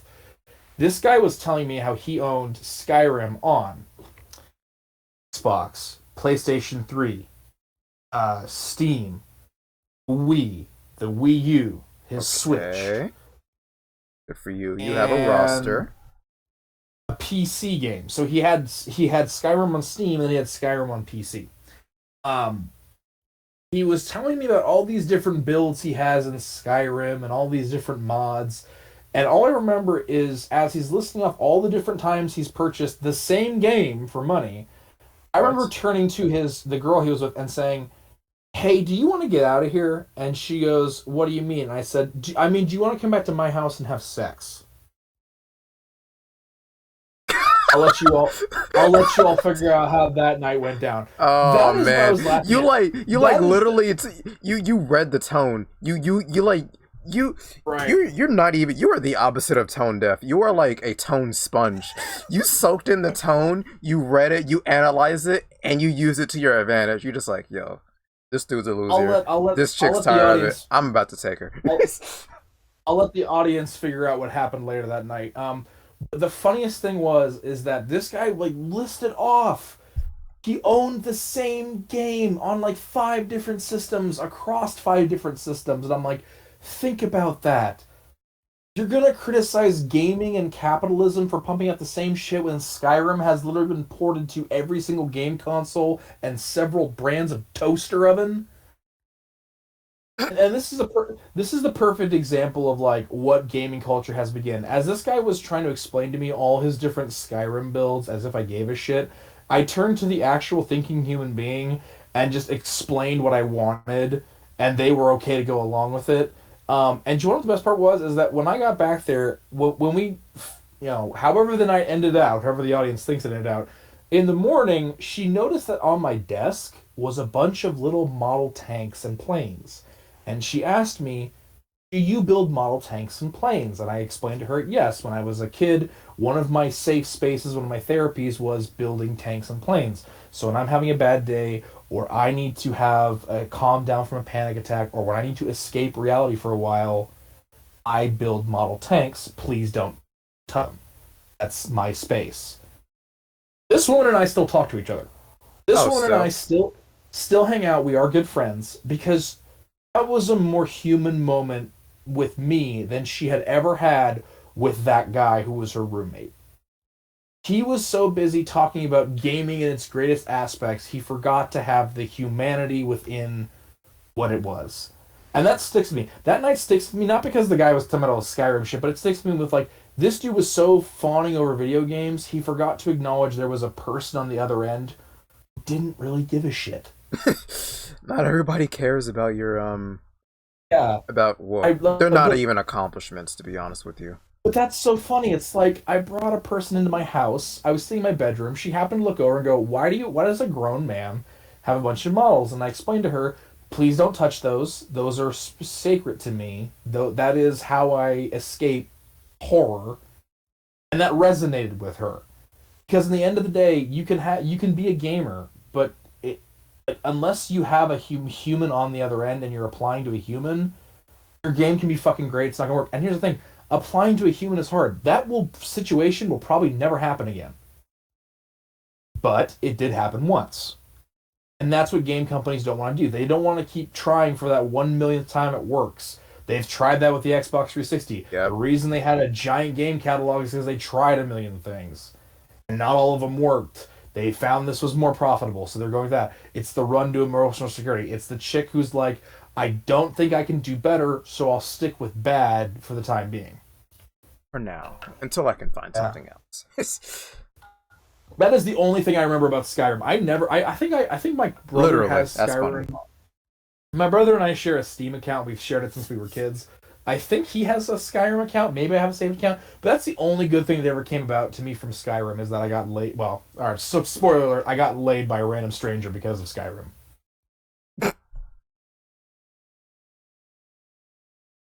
That have dedicated fan bases of people who will buy them. If Battlefront 2 was released on the new Unreal Engine with all the old game mechanics, you bet I would buy it. So yes, I am part of the problem. But you bought the first one battle then. He acknowledged it. He said, "Yes, I am part of the problem." I love this. Man's acknowledged it. He did it. He did it. He acknowledged it. I love this motherfucker. If they just released the game with all the special shit, I'd buy it. Motherfucker, you bought... If they gave me a Wagyu beef with colored greens, a side of coleslaw, a tall glass of Elysian craft beer, and a side of endive, I would totally buy it. Motherfucker, I could purchase you with a goddamn burger. You bought Battlefront 2. You can't tell me you're coming for steak when your ass is eating MRE. Oof. Raw steak. Oh my god. I also like Skyrim is a really fun game. No, Skyrim is really fun. I don't doubt that. I've seen people play it. It looks fun as shit. I don't care. I'm not buying it. The only happy memory I have with Skyrim is I got laid from it. That's it. Yeah. And you didn't even touch the game at all. That's the funny part. That's the best part. Of buying these new titles that have just been riddled with game-breaking bugs and greedy dev gaming This leaks. isn't new. Now, This these isn't new. problems are all Yeah, right. over Here's the Diablo AAA 3. game market. But let's take a look Oh, at no, the this is the indie Diablo 1 remake. game Never market. mind. I mean, you can find some unique and good games there, right? Well, yeah, kinda. What do you mean? Cash grabs. Indie games, as always, Oh, are Tristan, hit and you're miss. right. When PUBG came out, it was You're gonna so talk about- fresh okay. in terms of, wow, this is something really new. It does not pay to win. It's super How is broke, this but motherfucker fuck, getting away this with is fun. copyrighted Over music? time, though, I don't PUBG know, did man. turn it I wish I could do that, but whatever, man. Yo, can we Into a take a shit. pause for a second? I gotta visit the boys' room. Oh boy. Go ahead and vamp for like, I don't know, 2 minutes. Did you say vamp? I hope we're all enjoying this little bit of mental retardation. Can't wait till we get to the juicy SJW, anti-SJW stuff. If we don't get to that, if I don't see any of that in this video, I will be incredibly disappointed. Like, I will be. But I have a sneaking suspicion that I will. I'm seeing a lot of talk on microtransactions right now. Hopefully. Hopefully this continues. Hopefully we see a little bit of progression in the plot of this video. Otherwise, what this is too big of a video to say why games aren't fun anymore.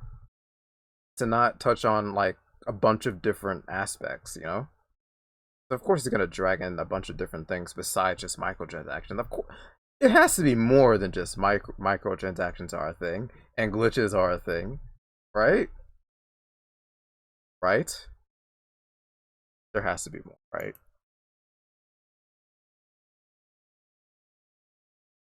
Oh, there's more. Never mind. I see it. There's a segment near the end that says that's titled wokeness in video games. Oh god, I can't wait. Indie cash grabs. Okay, so we're in indie cash grabs now. Oh, we're gonna approach wokeness. We're gonna get there. I can't wait. This is gonna be great.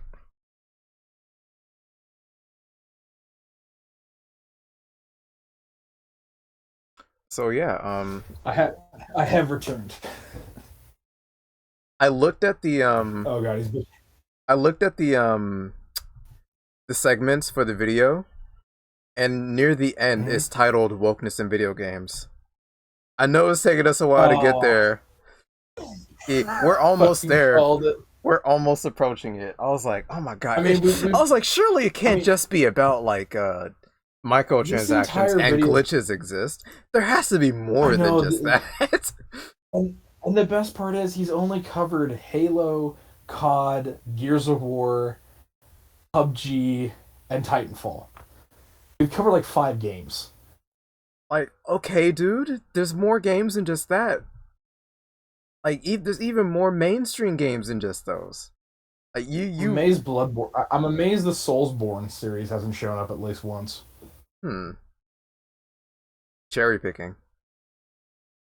With rampant hacking, loot boxes, battle pass, toxic streamers, game-breaking updates, latency, and greedy devs who release incomplete ports on the Xbox and PS4. Not like greedy now devs, it's going free to play, and go figure, but I digress. Anyway, yeah, some of the best experiences in games that I've had in my 20s were provided by smaller studios. And just to list a few, Factorio. Simple game, build massive factories, all so you can create a ship to get off the planet, but there are aliens trying to fight you the whole time. Really fun. RimWorld, make a colony and survive. I want to play RimWorld though. So many crazy little details that really engulf the player in immersion. Valheim, survival crafting. Kenshi, holy shit, this game was fun. And so fucking brutal. Like, you can literally clearly be captured and made into a slave. Minecraft. It was actually indie back in the day, and now it's massive, and you have to buy mods on consoles, which in my opinion is fundamentally morally bankrupt. Like on PC, mods are all free, and all these devs have to do is port them onto console and make a profit. They don't have to think of new ideas. So far, I don't disagree with any of what he's saying in regards to like the games that are good these days. The problem is, it goes to show how like how hard he really is trying to cherry pick here. Because like he could do this back then in any gaming era, just like pick out a bunch of like bad aspects of video games back in like the NES era, N64 era, Xbox, PS2 era, whatever, and like rant about that and say why video games are bad. It's like, oh, but there were good games, Halo and the Mario All Stars collection came out for Super SNES, so there are some good aspects to these eras of games, but overall it's actually really bad. Video games is bad are bad. Well, and he's already proven himself wrong twice. PUBG and Minecraft, right? He's like, PUBG was good when it first came out. Yeah, when it was an indie development project released on Steam or on shareware or wherever it was released on. Then Epic and all these other groups got involved in it, and then it became a toxic hellhole. Right? Okay, so Minecraft was good because it was an indie publication. Then corporations got involved, they could make a bunch of money. Now it's a toxic shithole. And I think the main... I played Minecraft. I still play it. It's actually not bad. I think it's actually better than it used to be, in my opinion. I think the main developer is like a TERF or something. Yeah, he is. Actually, Minecraft got so much better since he left, to be honest. Right. I still play vanilla Minecraft, and people don't like to play with me because like they'll be like, we're going to build a little village, and I just go off to go build giant Aztec fucking blood cities, way off in the jungles. They'll just be going through, like, trying to find me, and they'll just find this giant, like, cityscape with Aztec style, and they're just like, appeared. Yeah, like, can you stop making blood temples? I'm like, nope. I will not stop making blood temples. Alright, we gotta appease the blood god. Yeah. It's already made for them, and it really is bullshit. But through all of the games I listed there is one thing that has always been a cancerous tumor on the indie game market, and the fact that all these games are released way too early. The typical thing to do is to sell these games in a pre-alpha with a disclaimer it's not the end product, then patch the game over the next 5 years till they can release the full are we version. gonna talk about Really, this has just gotten out of control, and games will build hype, be released, broken, and then in some cases just completely abandoned. Yeah, by AAA dev never teams, does this. or finally released playable years down the road, and everyone has lost interest. DayZ did this, and although it's a playable game now, it's just super annoying to buy a game for $40 and find it won't even be enjoyable for a couple years. Personally, I stay away from most beta/alpha games, but even then, you still get games that release as. This is I won't dwell too long on this, but like this is exactly why I said earlier, I like wait 2-3 years after a game comes out to buy and play it, because my experience is all the more better because of it. This is just in general. With the few exceptions, Cuphead was one of those exceptions. I played it like I think a month after, not even a month, about like 2 weeks after release. It was just that great, right. And they actually had worked on it, and it looked like that they had actually put their soul into that game before releasing it. It's the full version, but are broke as fuck. Take a look at the new Battlefield. This game is a dumpster fire, which leads nicely into my final point. Wokeness in video games. Here we go. Look, hold on, pause it. What the fuck? What does this have to do with wokeness in video Battlefield games? Battlefield 2042 has basically nothing woke about it. I want to see. The fact you're using the term woke just lets me know, like the term that you probably are talking about is black people in games. Yeah, but pretty much. Yeah. Again, a seamless transition. Capitalism is ruining gaming to, I don't want, in my fantasy world, black people don't exist. I hate these people so much. Because I don't know. Hey, Tristan, have you got your George Soros check with all your for ruining Exxon Valdez with wokeness. I got my check for single-handedly destroying Activision with my woke agenda because I run that entire fucking company from the shadows, right? Yeah, I do. Like I'm like literally behind the shadows, just like raking in the dough. That's why I'm don't have billions of dollars in money. When they say wokeness, when these people say wokeness, they just mean Jews. Yeah, pretty much. I hate the word woke so much. Like Like literally, I hate it. Like, sorry, wokeness means gay people. Globalist means Jews. Like when someone says it's the globalists' fault, they mean Jews. When it's wokeness' fault, queer people. I mean, the Jews do pay my bills. Yeah, I do be peddling that woke agenda. That's why all our lawyers are Jews. Exactly. All right, let's see.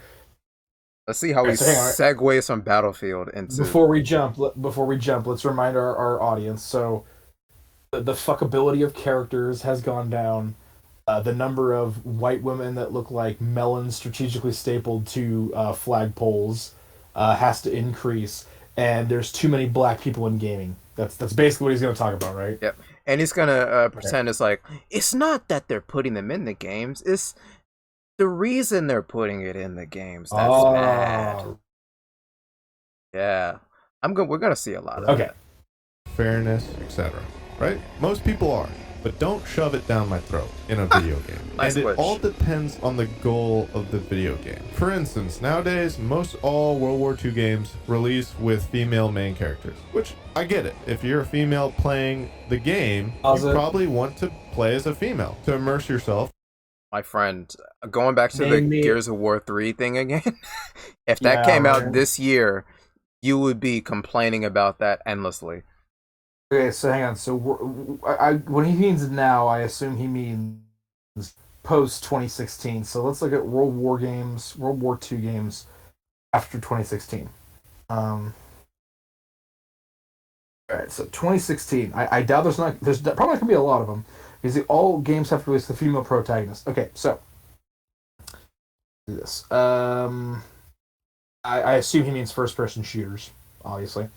So let's go to 2000. I'm gonna help him out. 2014. We'll do this very start of Gamergate. So Enemy Front. There's no female protagonist in that game. Day of Infamy. There's not even a campaign. Easy Red. No campaign. Fog of War. No female in that story. Raid 2 World War II. No female. Front Too Far Normandy. No female in that one. Battle Rush. No female in that one. Battle Rush 2. No female in that one. Battalion 1944 has no campaign. Brass Brigade has no campaign. Days of War, no female in that campaign. And Easy Red 2, no female in that campaign. End of War 1945, multiplayer only. World War II Operations Desert Front, no female in that campaign. Land of War The Beginning, no female protag in that campaign. Medic Pacific War, no female in that campaign. Call of Duty World War II, no female protagonist in that campaign, though you do play as a female who's acting as a military secretary, which is an actual believable position of female being in that game. It's like it's past. The only one he can nail me is Battlefield 5, where there's a mission where you play as a woman in a raid.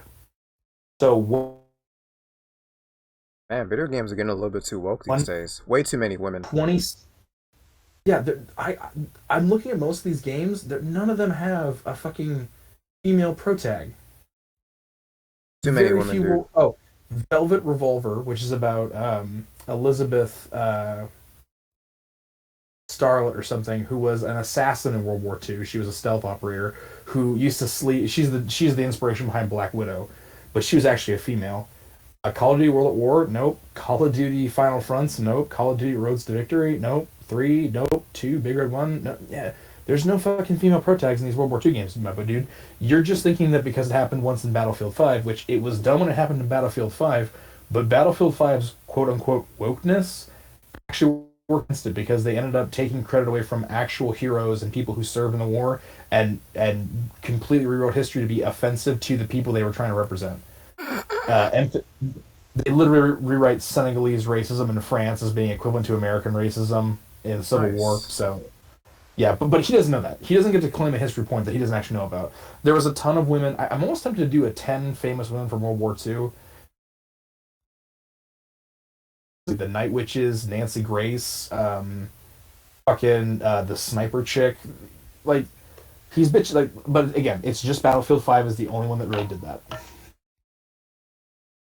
See, if there's not -5 women in Battlefield video games, then the game is bad. There's a female in World War II game. No It's got to be the German milkmaid with big titties, you know. Exactly. That's what matters. That's what really matters. It's got to be the beer frau. Yes. Our lines. Whatsoever with that. However, I do draw the line when a game advertises historical accuracy, but turns around and bends history to promote it. Like, you can't have your cake and eat it too. Battlefield 5 never has a advertised officially non-binary historical name. accuracy. All right. Okay. I want to hear what he's trying to to say. Yeah. In regards to that. Okay. What does he mean when he says that? Whatever, do you. But we all know why they did this. They released this title with a non-binary character, not because they care about the LGBTQ community. They did it because no matter what they released, no matter how broken their game was, no matter how much it was dogged on for being trash, they will always have a group who identify with them politically and will stand in front of their dumpster of a game and call it a progressive gem. All the while... What? Nobody does this. Not a single person who you claim does this at all. Not one. 0 people. Actually, -5 people. All of the people who did do this immediately imploded and just erased themselves from all of existence. Like, immediately. They erased themselves so hard that people forgot that they existed. So who are these people you're talking about? So there is no non-binary character in Battlefield 5. They're all pretty gender specific. The non-binary character he's thinking of is the Bell from Call of Duty Black Ops Cold War. The reason why Bell could choose they them pronouns is because the entire story of Call of Duty Black Ops takes place as a Black Ops report. Now, I don't know about you, I've actually gotten to read Black Ops reports, the parts that weren't covered in black ink. When you read a Black Ops report, from the time it is written in the debrief before it goes to the archives, every pronoun is changed to they, them, because it helps to disguise in case the report ever gets out before censoring. Agents are given names like Bell, because Bell could be reference to a bell, something you ring, or it could be short for Belladonna, it could be short for Roberta. Ironically enough, a lot of Robertas are actually nicknamed Bell. This is because, code names like section. Section is it's an asexual word. It doesn't, when you say section, it doesn't specify a man or female as like king or queen would as a code name.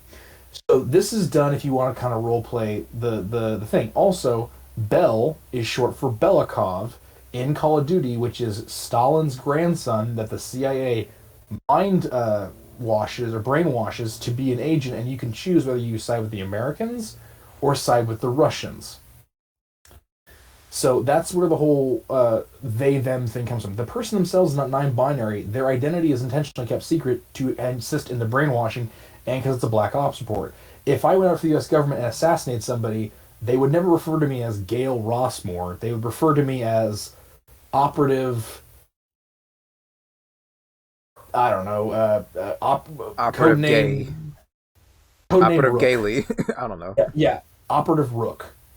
Operative Rook infiltrated the base. They then proceeded to achieve their sniper position on the roof, where they shot the Archduke of South Africa before they got into a car and escaped to the secondary extraction point, as by the time they got to the primary extraction point, they were vigorously bleeding. It's to hide what the person's identity is. So that one actually checks out. There's not a single member of the LGBT community that plays shooters to the point, or is invested in shooters to the point where they'll go to bat for these. I guess I kind of do, but I'm not going to bat for Call of Duty Battlefield. They're not going to bat for it. They're not going to bat for it for like having pronouns in their game. They don't care. They already know what you know. They already know that it really is just capitalist pandering, assuming that what he says is true. And from what you're telling me, it's not even true at all. So one, he's misinformed, and two, he's like coming to really dumb conclusions based on that misinformation. He's like misinformed on top of being misinformed. It's really silly. The LGBTQ community is a marginalized community. That means we're on the same level as black people in terms of how society views us. Society doesn't want the American society don't want black people. American society don't want white people. And here's a fun one for you. Gay people. Because we have because you and I have a podcast on twisting. There's literally like, name me a white person who had a disease come out that was primarily affecting them that no one gave a fuck about. Name me a person who has had their history rewritten and written out of America. Like, white people have had their history rewritten and written out of their actual history teaching to exterminate them and to erase them from the actual records. Can't. The LGBT, this is why they have to pitch the LGBT community as these like secret shadow brokers that like pull strings, because they know for a fact trans people, 40% of them are homeless. We're like the most vulnerable group of people out there, to be honest with you. It's just like, you couldn't pick the weakest minority to go after and claim to be the most dangerous things on the planet. Twisting is a queer trans woman of color. Are you fucking kidding me? Like, do we want to talk about how much pull does she have? And so, like, at least I'm white. I will say that I'm a white dude. So at least, and I'm white and I'm cis passing, which means that in the average day to day shit, I'm not gonna get too much crap unless I put it out there for people. Most people just assume I'm straight. Twisting's a fucking queer trans person. The amount of political pull she has is fucking negligible. Like, when she walks outside her house, she has to fucking sit here and think about, is this the day I'm gonna get shot for being gay, for being black, or being both? All of the above. Doesn't matter. Who knows? Yeah. At the very least, I won't be at risk of being beaten to death via the panic laws, because I'm not attracted to men. So. Right, there you go. That's the one caveat I have, at least. Alright, let's see what this fucking Mongoloid has to finish out with. They can say people hate their game because they are racist, misogynistic, etc. But the truth is, EA released a broken and garbage title, and no amount of wokeness will make their game any more fun. I mean, for God's sake. They disabled career stats, in-game chat, and leaderboards, all because they want every player to feel like a winner. What? Who? Huh? Okay. What? Where? Who? Why? Hang on. They didn't disable career stats. The game did not launch with them. They didn't disable in-game chat. The game launched without it. And they didn't disable the leaderboards. The leaderboards are in the game. They're just behind like 6 different menu screens. You have to go to pause the game, go down to squads, go to from squads to personal, then from personal you go to scoreboard. It's not very well put up there.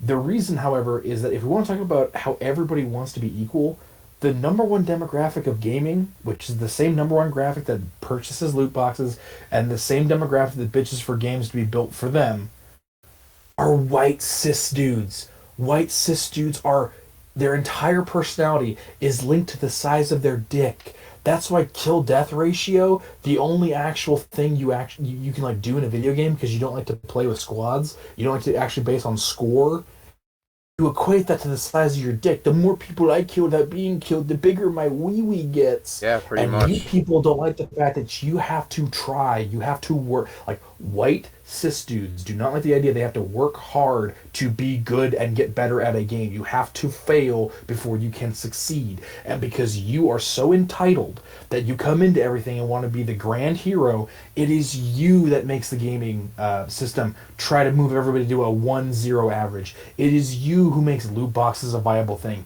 It is you that makes them disable leaderboards and in-game chat, because you guys get pissed off when someone calls you out for your bullshit behavior and you resort to using slurs. It is you, my boy. The call is coming from inside the fucking house. It's roasted the whole demographic. Like, motherfucker, you want to complain about how life's easy for the weenie babies? Now, motherfucker, I've been dragged behind a fucking truck. I've been beaten in public with a cop that looked on and did nothing because I was wearing a pride flag. I've gotten my ass kicked more times than not and spat teeth out in the morning. I also have turned around and broken people's arms before. I grew up in a time, I don't want to say I grew up in a time, but I grew up getting my ass kicked, okay? I grew up in a poor area where you had to learn who your friends were, who you stuck with, and who was going to watch your back. You have never left your suburban white boy community. You've never had to grow up with adversity, and you want so hard to be like the rappers you listen to on your fucking iPod. But you know for a fact, if you went down to Compton and picked a fight with a real OG, They'd put 6 rounds in your ass before breakfast. Whereas if I got dumped off in fucking Compton, the first thing in my mind was, I gotta get some scratch. Better head to the corner store and see who's looking for a job. Fucking white milquetoast piece of shit. Living life on easy mode. Living life on easy mode with cheats. With cheats. And cheesecake. They don't want any shit talking in their lobbies. I don't know about you guys, but being able to play and perform better than others is why I play online games. Because the competition makes it fun. Stop saying slurs online then. Yeah, pause it. Dark, you use a name that is super generic for your channel. You have not posted what you've stolen all your gameplay, so we can't see what your gamer tag is. You have no links to any community feedback on your channel whatsoever. All of your Discord and personal social media are behind walls, and you never reincorporate with them. You are literally built to avoid having to account for the shit you say. Don't fucking come in here and say, I don't mind getting shit talked. Okay, you know what? How this Dark, you don't mind getting shit talked? Dark, you're a faggot. Bitch. Dark, I'm gonna come to your house and fuck your mom and give her a son she can actually be proud of. I'm the only one. I'm probably like, well, I'm not the only one here that does that. Like literally, whenever I like criticize these chuds on the internet, I need. Well, I do have my Twitter link on my page. If you wanna talk shit to me, go ahead. Comments, I welcome it. At me on Twitter, whatever. I don't care. I want confrontation. Honestly, this dude hides from it, runs and hides from it. Yeah, like you can't sit here and be like, now see, I don't have a Twitter because I've gotten banned off Twitter for shit talking. It's actually better for my mental health. I don't mind shit talking. I'm also the person who gets online and will like shit talk people. And do you know what happens when I get online and see dudes like you who are camping inside a fucking container, shooting your assault rifle? Because again, you stole this footage, so you saw this footage and resonated with it. You are literally in this footage. You're basically subliminally promoting camping. If I was your squad mate, I would get in there and say, hey, asshole, the objective is 200 yards that way. Can we get a fucking move on? And you'd be the one who goes, shut the fuck up, man. Shut the fuck up. It's like, yeah, your best comeback is shut the fuck up. Yeah, I'm trying to get my kills, man. This is a dude who takes his fucking Glock 17 that he purchased on second hand, purchased it used. He takes it to the fucking grocery store in case someone fucking calls him out, or in case he sees a person with blue hair. This is the biggest candy ass piece of shit scaredy cat I've ever fucking seen. This is a dude that if you walked up to him in the street and open palms slapped across the face, he'd drop like a fucking rock. I score. I'm sorry. That's probably what his comeback would be. Love some good old fashioned shit talking. In closing, they are doing this because they know it will have a dedicated group of people that will defend their product, just like the new Star Wars movies. The movies are hot fucking garbage. Who's defending these things? Who? I mean, point to me the 3 people that are defending all of it with their dying breath, standing in front of these big media corporations, these billion-dollar media corporations that they are aware is pandering to them facelessly, with no soul whatsoever. Who are these people that are defending that? Who? Where are they? Can you drop a name? Can you show me a screenshot of people? Of any Twitter accounts doing this? At least the quartering goes through Twitter and I don't know, pretends to ignore the actual genuine criticism and focuses on the actual examples of stuff that is a little weird and sussy or whatever or whatnot. This dude doesn't show a single thing. What are your examples of these people that are defending these things endlessly? Where?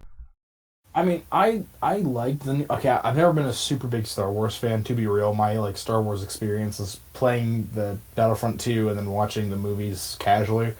I've never been a huge Star Wars fan. I like the new movies, except for... And here's the best part. I like them. I will now criticize them. Number one, the second one was kind of a failure because they switched directors halfway through and they never had a truly cohesive story for all 3 movies like they should have done. And on a nitpick, I don't like the space battles because at least when the space battles were models moving across a flat plane, I could keep track of them. When the ships are whirling and twirling and doing all these dogfight maneuvers, it does give me vertigo. have thrown up inside the movie theaters. Like, I physically had to throw up into my popcorn. Fortunately, I don't buy. Well, yeah, I just get really bad vertigo from that because it's like I'm trying to track and it made me really motion sick after it happened like the fourth time. But they're not. These movies are not the fucking like. If this dude really wanted to see some bad fucking movie, and I mean some fucking movies that were physically hard to watch, I could give him a list. He just doesn't like the Star Wars movies because it's like it's the cool thing to hate. Like this, let's be real. This dude is the basic bitch, but he's a man instead of a woman.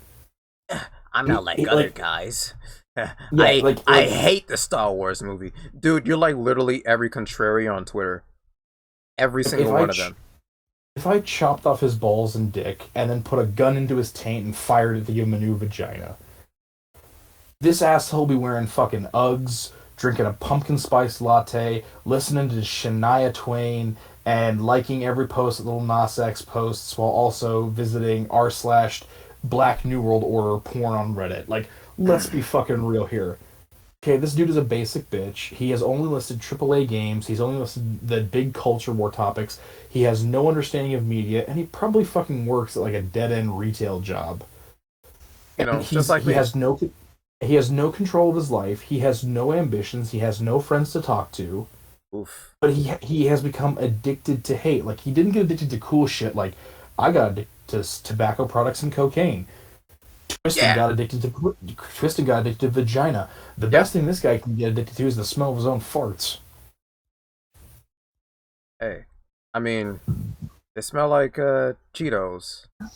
I don't want to smell the fart version of Cheetos, but yeah, whatever floats your boat, man. Right.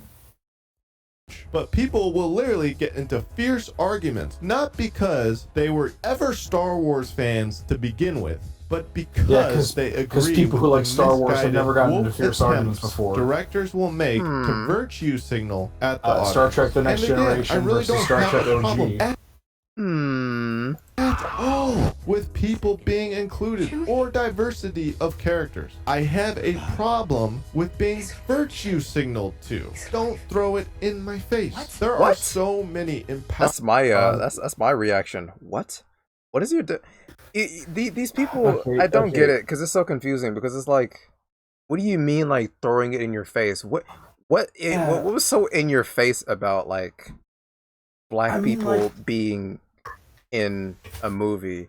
What was so in your face about Rey's existence, really? I mean, I guess I understand his point when it comes to like if you're watching TV on cable and they throw like the same 6 commercials at you where it's like, look, we have a woman, look, we have a woman. Like, I get that. There is like wokester, inclusive, like, yeah. When it comes to the marketing team, yeah, there's a little bit of that. Like, rainbow capitalism is a thing. I won't deny it. He's showing a picture of Yennefer from The Witcher. Now, that is Yennefer, dude. I don't think they did any of this for The Witcher. The only Witcher content I'm gonna guess Dark has consumed is The Witcher 3, which doesn't have Yennefer in it a lot. However, if you read the books The Witcher, which I have done, aside from them mostly having a lot of sex in them, Yennefer plays a big part. And in the TV show, yeah, she plays a big role because Yennefer is one of the protagonists. And yes, does Geralt tend to take back seat? Yes, because in the initial setup of The Witcher, until Geralt and Yennefer have their stories connect, he is kind of just he's basically an exterminator for hire. Once they connect, he gets a bigger role in the politics of the movie because Yennefer is in. So that makes sense. It's called setup. It happens in narratives, especially long-winded narratives. A lot of the original Witcher books, because they feature on Geralt, do have Geralt as the main set, but Yennefer also gets a lot of movement in the background, and that's something we can do with media. But Yennefer is never portrayed as a woke character. Ever. She's portrayed as an asshole because she is an asshole. She's a flawed character. Just like all the characters in the show were, to be honest. Yeah, this is like I said. This guy, if he read media literacy, Lolita, if he read Lolita, he would side with. He would just see this as Humbert having a fetish for a 12-year-old girl, instead of seeing it as a meta-analysis on the pedophilia inherent in white society. Like, he can't see the forest for the trees. Media literacy doesn't exist for these people. Powered female characters or LGBTQ Seriously? people that I'm like, this is Yennefer, dude. Like, Yeah, look yeah. at how powerful But Yennefer is. She's a mage that's like literally super powerful. Look at how woke it is because she's a woman. that's not Okay. Yennefer in that scene. That's not Yennefer doing that. I kind of remember Yennefer doing this, or was it a different mage who was also a female? No, this is physically a mage. This is Ciri. Ciri killing a mage, and this is all the magic the mage contains going off at once. Oh yeah. Yeah. He's And portraying it Yennefer- like that's what Yennefer is doing. And Yennefer is screaming at her to stop it from happening because she knows it's going to happen. Because yes, when mages die, they can put off small nuclear explosions. But this is Ciri doing this. Here's the problem. I remember. I haven't seen the first season in a while. Ciri is literally an existential threat. Ciri has the capability to bring about the end of. She is literally annihilation incarnate, and much of Ciri's storyline is learning how not to have that happen because her powers are so stupidly overpowered. The actual crutch that Ciri has is that she is so overpowered, doing small magic feats that she would have to do throughout her day become dangerous. So this guy has completely missed the point. He just sees the woman is the greatest magical sorcerer, as if, again, and here's the thing, small guilty pleasure I like to go by those 1990s John Candy of Gore, Conan the Barbarian, sci-fi fantasy dime novels. You get the airport for $10. Huh. I like to go to old thrift shops and grab those out of the 99-cent bins. This idea that women have this stupidly overpowered magical abilities and are basically just walking tactical nukes has been around since the late 30s. Let me say that again. Yeah, it dates back pretty far. Yeah. Before the actual invention of nuclear weapons, there was the idea that a woman has the power to set off what is ostensibly a nuclear explosion. This dude, I think the last book this motherfucker touched was the one he had to read for a class project. Yep, and that was 20 years ago. I'm just kidding. I don't know how old this dude is. Do you know what's funny too? This dude has probably benefited from the openness and inclusivity of sci-fi and fantasy themes and stories, i.e. video games. But then he turns around after getting in there and benefiting from them as an art form. He now wants to lock them off and not make them as open for people to get in. Yes. He's literally the boomers. He wants to close every door that was opened up for him to get into a group. So, alright, I just wanted it for me, and nobody else can get in. Screw you guys. Yeah. Locking himself in. Damn, they are badass. Like Yennefer in The Witcher, or Jack Twist in Brokeback Mountain. What made these characters unique or empowering badass wasn't their sex. Wait a minute. Let's see where he said. Let's see where he goes. Sexual preference or their gender. It was how they handled adversity. And good character writing can make any character a good one. The new Wonder Woman is a great example of this. They do this all the time. They always hold her up until on a high pedestal. Dude, really? Okay. I know he's probably gonna compare it to Captain Marvel too. Hey, Twist. What do you know about Brokeback Mountain? Almost nothing, to be honest. I keep on hearing the title a lot, but I don't know that much about it. Okay, I'll sum it up for you. Gay Cowboys. It's Heath Ledger, before he did The Dark Knight, played a gay cowboy, and Jack Twist is the Heath Ledger's character. Now, it used to be Brokeback Mountain was a fucking joke of a movie. Now it is actually kind of revered for its gay romances, although it is hypersexualized. Jack Twist is basically that hypersexual romanticization. It's kind of like an Interview with a Vampire, where everybody kind of loves it now, even though it basically hypersexualizes gay people. When this motherfucker quoted Jack Twist, and he's like, Jack Twist is loved because of who he is, not what he's about. Jack Twist's entire personality is he's gay, and struggles internally with his gayness. So in this dude's attempt to make a joke, he fundamentally disproved his point. that he cares about characters not for their gender expression, but for who they are as a person. Jack Twist's entire story is the fact that he is gay and struggling with that internally, and finds someone who accepts him as he is, but they can only express their love as long as they don't express it in public. You can be diverse. Just be quiet about it. Why? Why do you want Pretty everything much, to be the yeah. same? Stop. There's nothing interesting about that.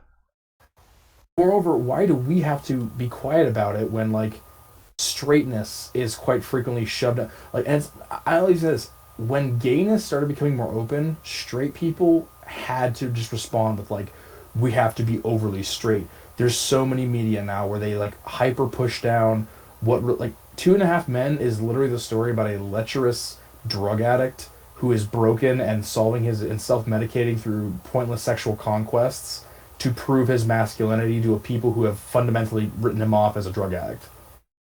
And these people would praise him. 2.5 Men was literally straight men taking advice on picking up women from an openly gay man. That's funny. Like the irony and all of that is funny. Yeah, it's like straight people. Don't sit here and talk to why do gay people have to shove it down our throats? Do we know how many comedies are exclusively built on failing straight relationships? Exclusively. Pretty much all of them. Married with Children is literally a straight man bemoaning the fact that he has a wife and children. And here's the best part, like, most guys are like, oh, having sex is the true mark of masculinity. In Married with Children, the dude's wife constantly wants to fuck him and is horny like 24/7. And his whole thing is, I don't want to nail my wife because I've already had sex with my wife and I'm kind of bored with it now. I just want to sit around and get drunk and watch TV in my drunken stupor. Like, straight people will stop pushing LGBT representation down our throats when you guys figure out how to have an actual functioning hetero relationship that isn't built around pumping out a fucking unit. And that's pretty much it. Yeah, how about that? Get on my fucking level, bro. There we go. My life is now complete. I will now turn to dust. Actually, I think life would be better if people who thought like that would just turn to dust. Right? It's a badass character. Potentially the most powerful character in the movie. However, she's still vulnerable. She's still human, which is okay, because everyone is. Well, because she is. It just seems like corporations are using wokeness as a cop-out for directors and writers to make subpar characters and plot. If you disagree, I don't know. This is just what I see, so I don't really care. What you see is kind of based on nothing. Video games, these... Wait, hang on. Okay, so if this is what you see, allow me to open your eyes. Find me a true... Like, Wonder Woman is straight. Like, the joke is, because she's Miss Independent, or at least she tries, but her first story is her running off with a guy. I see what you did. Yeah, like, what the fuck? I remember that line. Fuck. Like... Here's the thing that, like, kind of obsessed me about, like, the whole Wonder Woman thing in general. I think it should have been more woke, to be honest with you. Right? Yeah, sure. No, An island full of yeah. nothing but women, but sure, all of them are somehow straight. Alright, that makes total sense. On the island of Lesbos, sure, populated by a bunch of buff, young, sexually attractive women with a matriarchal frontrunner and no male-centric concepts. None of them fucked? Yeah, like, literally, like, okay. Greeks didn't even achieve island of just dudes. The Greeks had a bunch of dudes work together in an olive orchard, and they were butt fucking constantly. Yep, Greeks were like, bruh, Greeks were wild. And you're telling me that this Greek demigoddess on an island full of women didn't fuck any of them. Okay, makes sense. Makes perfect sense. Yeah. If you don't think about it. If you don't have a brain, if you don't use your brain cells. Yeah. Just don't think about it. But this is a perfect example of what, like, we were talking about here. Like, he just doesn't have a position. Like, I would say like, if this dude watched The Woman King, which is a movie I recently watched with Viola Davis, it is about a female-only honor guard to a king in the Dahomey Empire of Africa that helps to fight the slave trade that disproportionately affected their tribe because their tribe wasn't very powerful. I would argue that that is a historical fiction movie. Obviously, the Dahomey didn't have that level of pushback, but this story makes a lot of sense because it's set around, like, obviously characters and events were fudged, but the fundamental principles there. This dude would argue, why would the King's Guard have women? Instead of asking the question, that makes a lot of sense for the King's Guard to exclusively be women. Like, women who couldn't take husbands, who would have been outcast, women that can't be seduced because they're trained from birth to basically be loyal to their king, women that were functionally all lesbians, so they don't really need sexual, like, the whole point of men seducing them is to have children. Well, the women don't want to have children because it stops them from being warriors. That's kind of a problem. Functionally gay. We've seen that type of setup be all over the ancient world. And then also fundamentally, it keeps women who can't get husbands or can't perform roles as women within their society from not being outcasted and being begrudged. Because if you can't make it as a Susie homemaker and you can't make it as a female artisan, you can always join the military. Well, like, that's my only venture. Might as well join the military. Yeah, like this dude just has, like, to the point where he just assumes that all societies have to be like his society. It's once again an emergence of the white man's burden. The white society is my society, and therefore, because it's my society, it must be true. Everything must be straight and monogamous. Yep. Everybody, also, not only that, but all women that aren't blonde-haired, blue-eyed, Finnish supermodels are not truly pretty. All women that aren't submissive to me must be incorrect. If women are supposed to be independent and strong, they must be military badasses like Sigourney Weaver in Aliens. Like, this dude has such a narrow understanding of how people are supposed to be and who they are in the world. And yet he'll also turn around and say, I don't want this shit shoved down my throat. Motherfucker, the only reason you think your culture is superior is because you've had your culture shoved down your throat. And you've never questioned it. Which to me is why it's why you think, like, wokeness is a problem, because you're like, I've already had one culture shoved down my throat, I don't want another one. Yeah, because the first time was so fun, wasn't it? Yeah, very rich and full of diversity and creativity. It's so boring. How do these people exist? Seriously, it must be the most boring existence in all of existence. Oh, ever. I'm sorry. I'm doubling up my words here. Yo. You're good. Twisting, I'll bet you $5. I'll cash app it to you. How much you want to bet this dude literally watched the Joker movie and defended it by saying it's about men's mental health awareness for white guys, but then watched Encanto and said that was woke.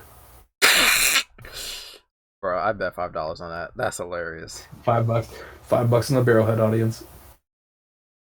Oh boy, here we go. Let's see his conclusion here. Days are trash because of greed. That's what it all really comes back to. Things are sacrificed that would be fun for players because it would not make extra money and can't be monetized. Items are added because they do really good for advertising, but in reality add nothing to the fun of the game. Deadlines are stretched way too fucking thin because studios are squeezing every... Yes, that's called capitalism. Yes, that's what happens when you don't have unionized developing people on the team. That's the problem. You're not going to talk about that, are you? No? Okay. Oh, no, not at all. Fucking dime possible out of their product. And gaming is less about uniqueness and more about pretty graphics and making products that will, without a doubt, turn millions in revenue. The old games were made to have fun. Sure, they were also made to make money, but I feel they cared more about pleasing players and bolstering their reputation and less about shareholders. Game designers made games that they felt would be fun to play themselves. It's terrible. Yeah. It's always been like this. They built games for the same reason as they ever did. The difference is that what is profitable has changed. Back then, multiplayer wasn't as much of a big thing. Now it is. That's the only true difference, is that what is profitable has changed. And gay people are in society now, so they're gonna, and not even just that. People that support us are more often than not going to be like in society. So they're not really just pandering to the LGBT people. They're pandering to the allies. which is really the big thing. Like, he talks about wokeness in games, but I can't think of a single gay like character where gayness is like openly stated. Like they'll kind of reference it and mention it, but I can't think of a single gay character that isn't a lesbian and it isn't designed for the sexual appeal. I think Ellie. Aside from Ellie and I think Sam from Max from Life is Strange. Yeah, both of those being lesbians and both of those being young adult women, which of course is the preferred version for lesbianism because it's sexual appeal. Yeah, pretty much. So I don't think there's any gay men, and even anime's gotten to this point. Like there's literally like big buff gay dudes. I can't think of a single JoJo's Bizarre Adventure. JoJo's Bizarre Adventure, Akame ga Kill has Bulat, Mr. Black and Mr. White. Oh, Mr. Black and Mr. White from God Hand. There you go, literally gay villains. But yeah, I can't think of a single game that has a black character that actually talks about black issues. Basically, you're either locked into... Really? There is none. You're locked into... It's basically just a white action hero that's color palette swapped. Or it's a literal football player. Like, so your options are either a fucking Oreo, black on the outside, white on the inside, or a literal fucking athlete. Take your pick, boy. Yeah, pretty much.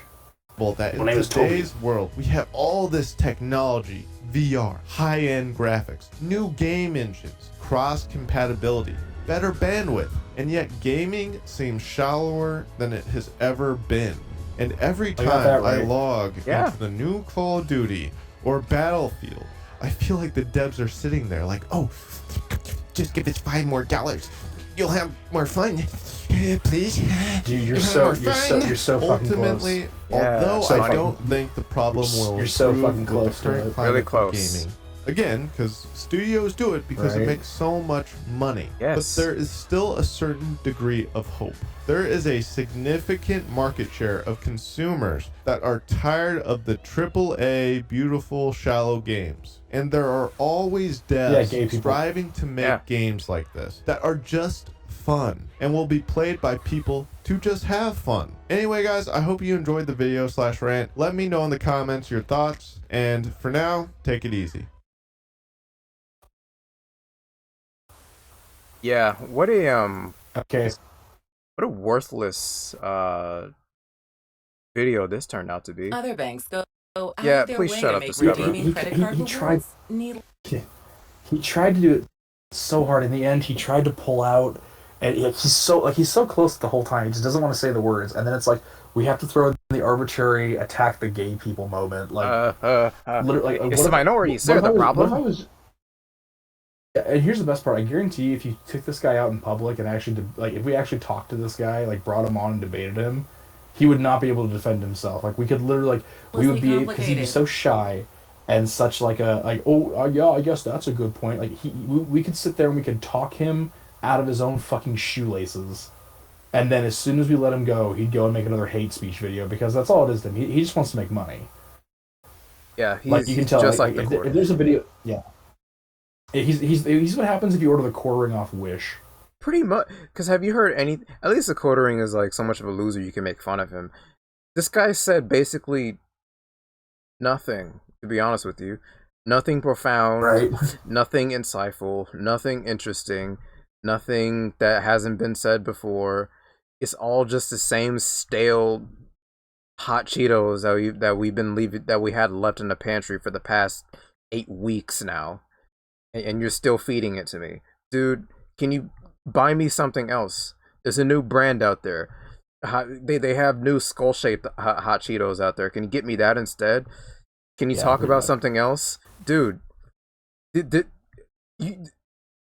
can tell that this dude is grifting based on all of what I just said.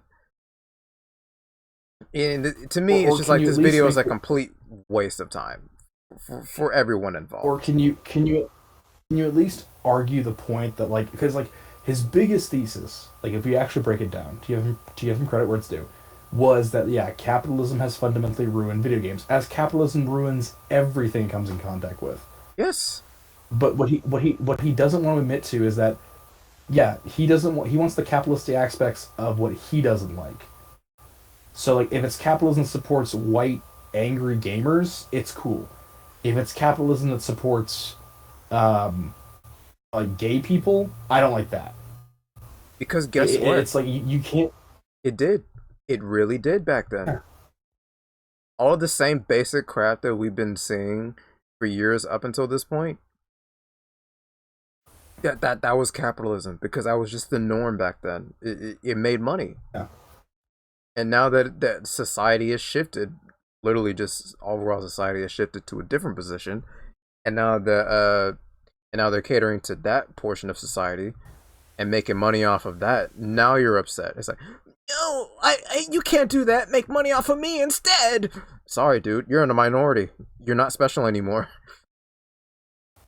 That's the weird part. He's not even a minority. It's just that, like, we know that when we market these games, like, they know that they make a Call of Duty game, they're always going to get the, like, you know, right-wing, you know, dude bros like him. That's a locked-in thing. Like, he can say as much as he wants, I'm never buying Call of Duty. He's eventually going to fucking buy the copy. But they know that when they do, like, they do rainbow capitalism, which Call of Duty does, they're going to get people like that in their game, and it's going to mean more money. And what he doesn't like is the fact that, like, he likes them making money. He doesn't like them making money by not exclusively pandering to his demographic. And I'm sorry, but that's just not how the game works anymore. You know, like, sorry, man. Times have changed. Yeah, what's popular in gaming has changed. You are the old... Let's be fair. I'm older than he is, so I've probably seen this trend happen once or twice. I remember when Nintendo was the big game and PlayStation was the new kid on the block. Now, PlayStation, like, I remember when PlayStation 3 was just trying to find a decent console release, and Xbox 360 was, like, the talk of the town. And now, PS4 was the talk of the town, and the Xbox One was just a lowly little shit given. Oh, I've been there. I've done that. Guess what? Times change. You have to either adapt and survive, or it's not like you can't go back and buy your fucking Xbox 360 and play a few rounds of fucking Gears of War. They never went away. And that's the thing that really gets me about these people that complain about any form of media whatsoever. It's gone woke! It's trash now! The old one is still there. When they complain about, like... Especially when they complain about things like, oh, this video game character is no longer sexy. The original design is still there. You can go back and sometimes the original design is part of the actual game. The new game. Yeah, and like he literally brought up in the movie, like brought up in that video, the characters aren't bangable enough. Dude, when was the last time you got fucking the nookie? I guarantee you, if you walk into a club and you're like, this woman isn't bangable enough, you want to know what you're gonna get? You're gonna be going home with your hand, all right? Yep. No woman wants to be referred to as bangable. Like just like, you know, it's one of those things that's like, you know, make it make sense. You're such a shallow individual that the only worth that women can have in a game is whether or not you can fuck them. Pretty much. Which is funny because that's a joke that was literally made about fucking Mad Max Fury Road. Here was Charlize Theron, one of the most like the archetypal what is expected to be sexy. And she's literally sitting there like, no, her entire story arc is her being a mother to people that are endangered and need help. And the funny thing is that the characters that they complained about that aren't sexy enough are still like actually like really kind of hot. Like Aloy, for example, from Horizon Among Us. They basically called her ugly. It's just like, dude, she's actually really hot. What are you talking about? She's ugly. Yeah, really. In what world is Aloy fucking ugly? Like, oh, it's because she's covered up too much. That's what it is. Oh, okay, so I guess every game just needs to be Dead or Alive, where you have like anime chicks that are fucking like when you stick your dick in them, they just scream like prepubescent women, and like basically they exist to be like, "Hello, master. Thank you for saving my people. Allow me to slorb your norb like it's corn on the corb." Like, okay, you know what? If that is what you want in a game, and it's okay, I'll be real here. It's okay. It's I okay. get that. Yeah, if that's what you want in a game, fine. Go grab your bottle of Jergens and a wad of tissues, go onto Steam and type in hentai simulator, and have fun with that. Don't fucking involve me. Have a grand old time, my friend. Those games are out there. Right? You got them. You got it, boy. I'm not against dudes like this jerking off. In fact, I actually think if they jerked off more, we'd have a lot less problems. But really, holy shit! Like, this is one of those dudes who probably engage actively, without unironically engages in No Nut November. You see, they're involuntarily celibate. Oh no! They're the only people who are involuntarily celibate are fucking eunuchs. This dude's very voluntarily celibate. He is his own worst enemy. Yeah, I mean, getting in relationships and like getting laid isn't that hard. Not really. It also shouldn't be the bulk of your personality. It shouldn't. And that's the thing that really screws people up, because they make it about a numbers game. Yeah. Like, can you stop? Just be chill about it, please. It's not that big a deal. Right. It's this dumb idea where it's like, if I don't get laid, I'm not a man. Okay, shouldn't you be more concerned with the people who think you're not like? This is that like joke I made, like the dude who was busy sitting there talking to me about Skyrim, and I got laid and he didn't. You want to know what? Like, the moment of that story that matters is not the moment that I was sleeping with her. It was the moment that I sat there and explained to her. I trusted her enough to tell her, yeah, I have some trauma. Playing with model tanks and building them and painting them is how I solve that trauma. Please don't touch them. They're very important. Because that's my space. That's the area that nobody else can touch. That's my personal point of healing. That mattered more to her than all the sex that I had. Her friend talking to her about his hobby, because his hobby was about bragging. He wasn't active talking about her about his hobby. I was sharing a moment of humanity with them. And this dude, I don't think this dude actually ever has one of those moments. I think he very much grew up in probably a time and a place where like his dad or his father figure didn't really share with him, or he never figured out how to have those moments of like, this is my safe space. This is what matters to me as a human being. Like, dude, and so he can't physically. Yeah, he can't physically connect with humans on a human level, because like he just sees women as how bangable they are. Like, humans are just there to be equipment for me. Everything is there to please me. I'm not there to help other people. Exactly. And the thing is, I'm going to be a little charitable to this guy in the video, because he hasn't really said anything like that. So like, these chicks aren't bangable enough. If he did in any other video, I wouldn't be surprised. But I'm going to be charitable and say he didn't do that. I'm not going to levy this criticism at him. But people that make YouTube videos like this have this, share this sentiment broadly anyway. Which is the main concern that I have when it comes to that subject particularly. Yeah. So it's like this dude's entire issue is just like, and I think that's the thing too, is like, probably when he was friends and he was a little kid, I guarantee the reason why he enjoyed video games so much is because that probably was a safe space. Probably, I mean, I don't want to assume anything, but maybe he had parents that argued a lot, or his parents were going through some shit, or school was kind of, I mean, high school's traumatizing for everybody.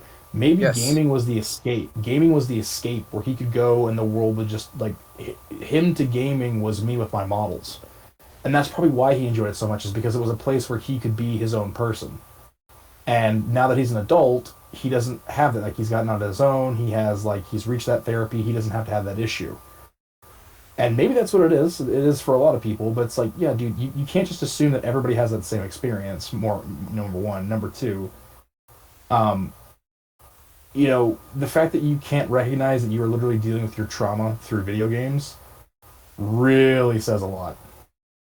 As to why you can't experience video games, why you can't just outright say it's capitalism, and why you just can't outright admit to the fact that, yeah, gaming has changed, but because it doesn't change in the way in which you want, it's a problem now, apparently.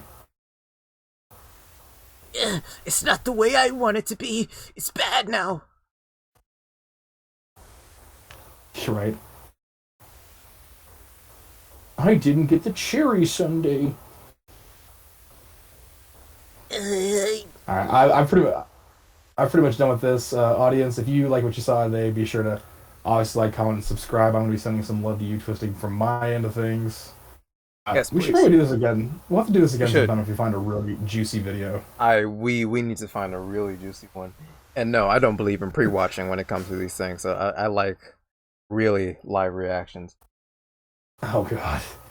Well, I'll try not to pre-watch the next one. I mean, like I'll seeing try like and- 5 minutes or 2 minutes in, it's like, and you can tell it's gonna be like, oh, it's one of those videos. I don't want to watch the rest of this. I gotta, it's gotta be a live reaction. We'll just have to go in fucking raw. Going raw. Alright, later everybody. Anyway, yeah, later.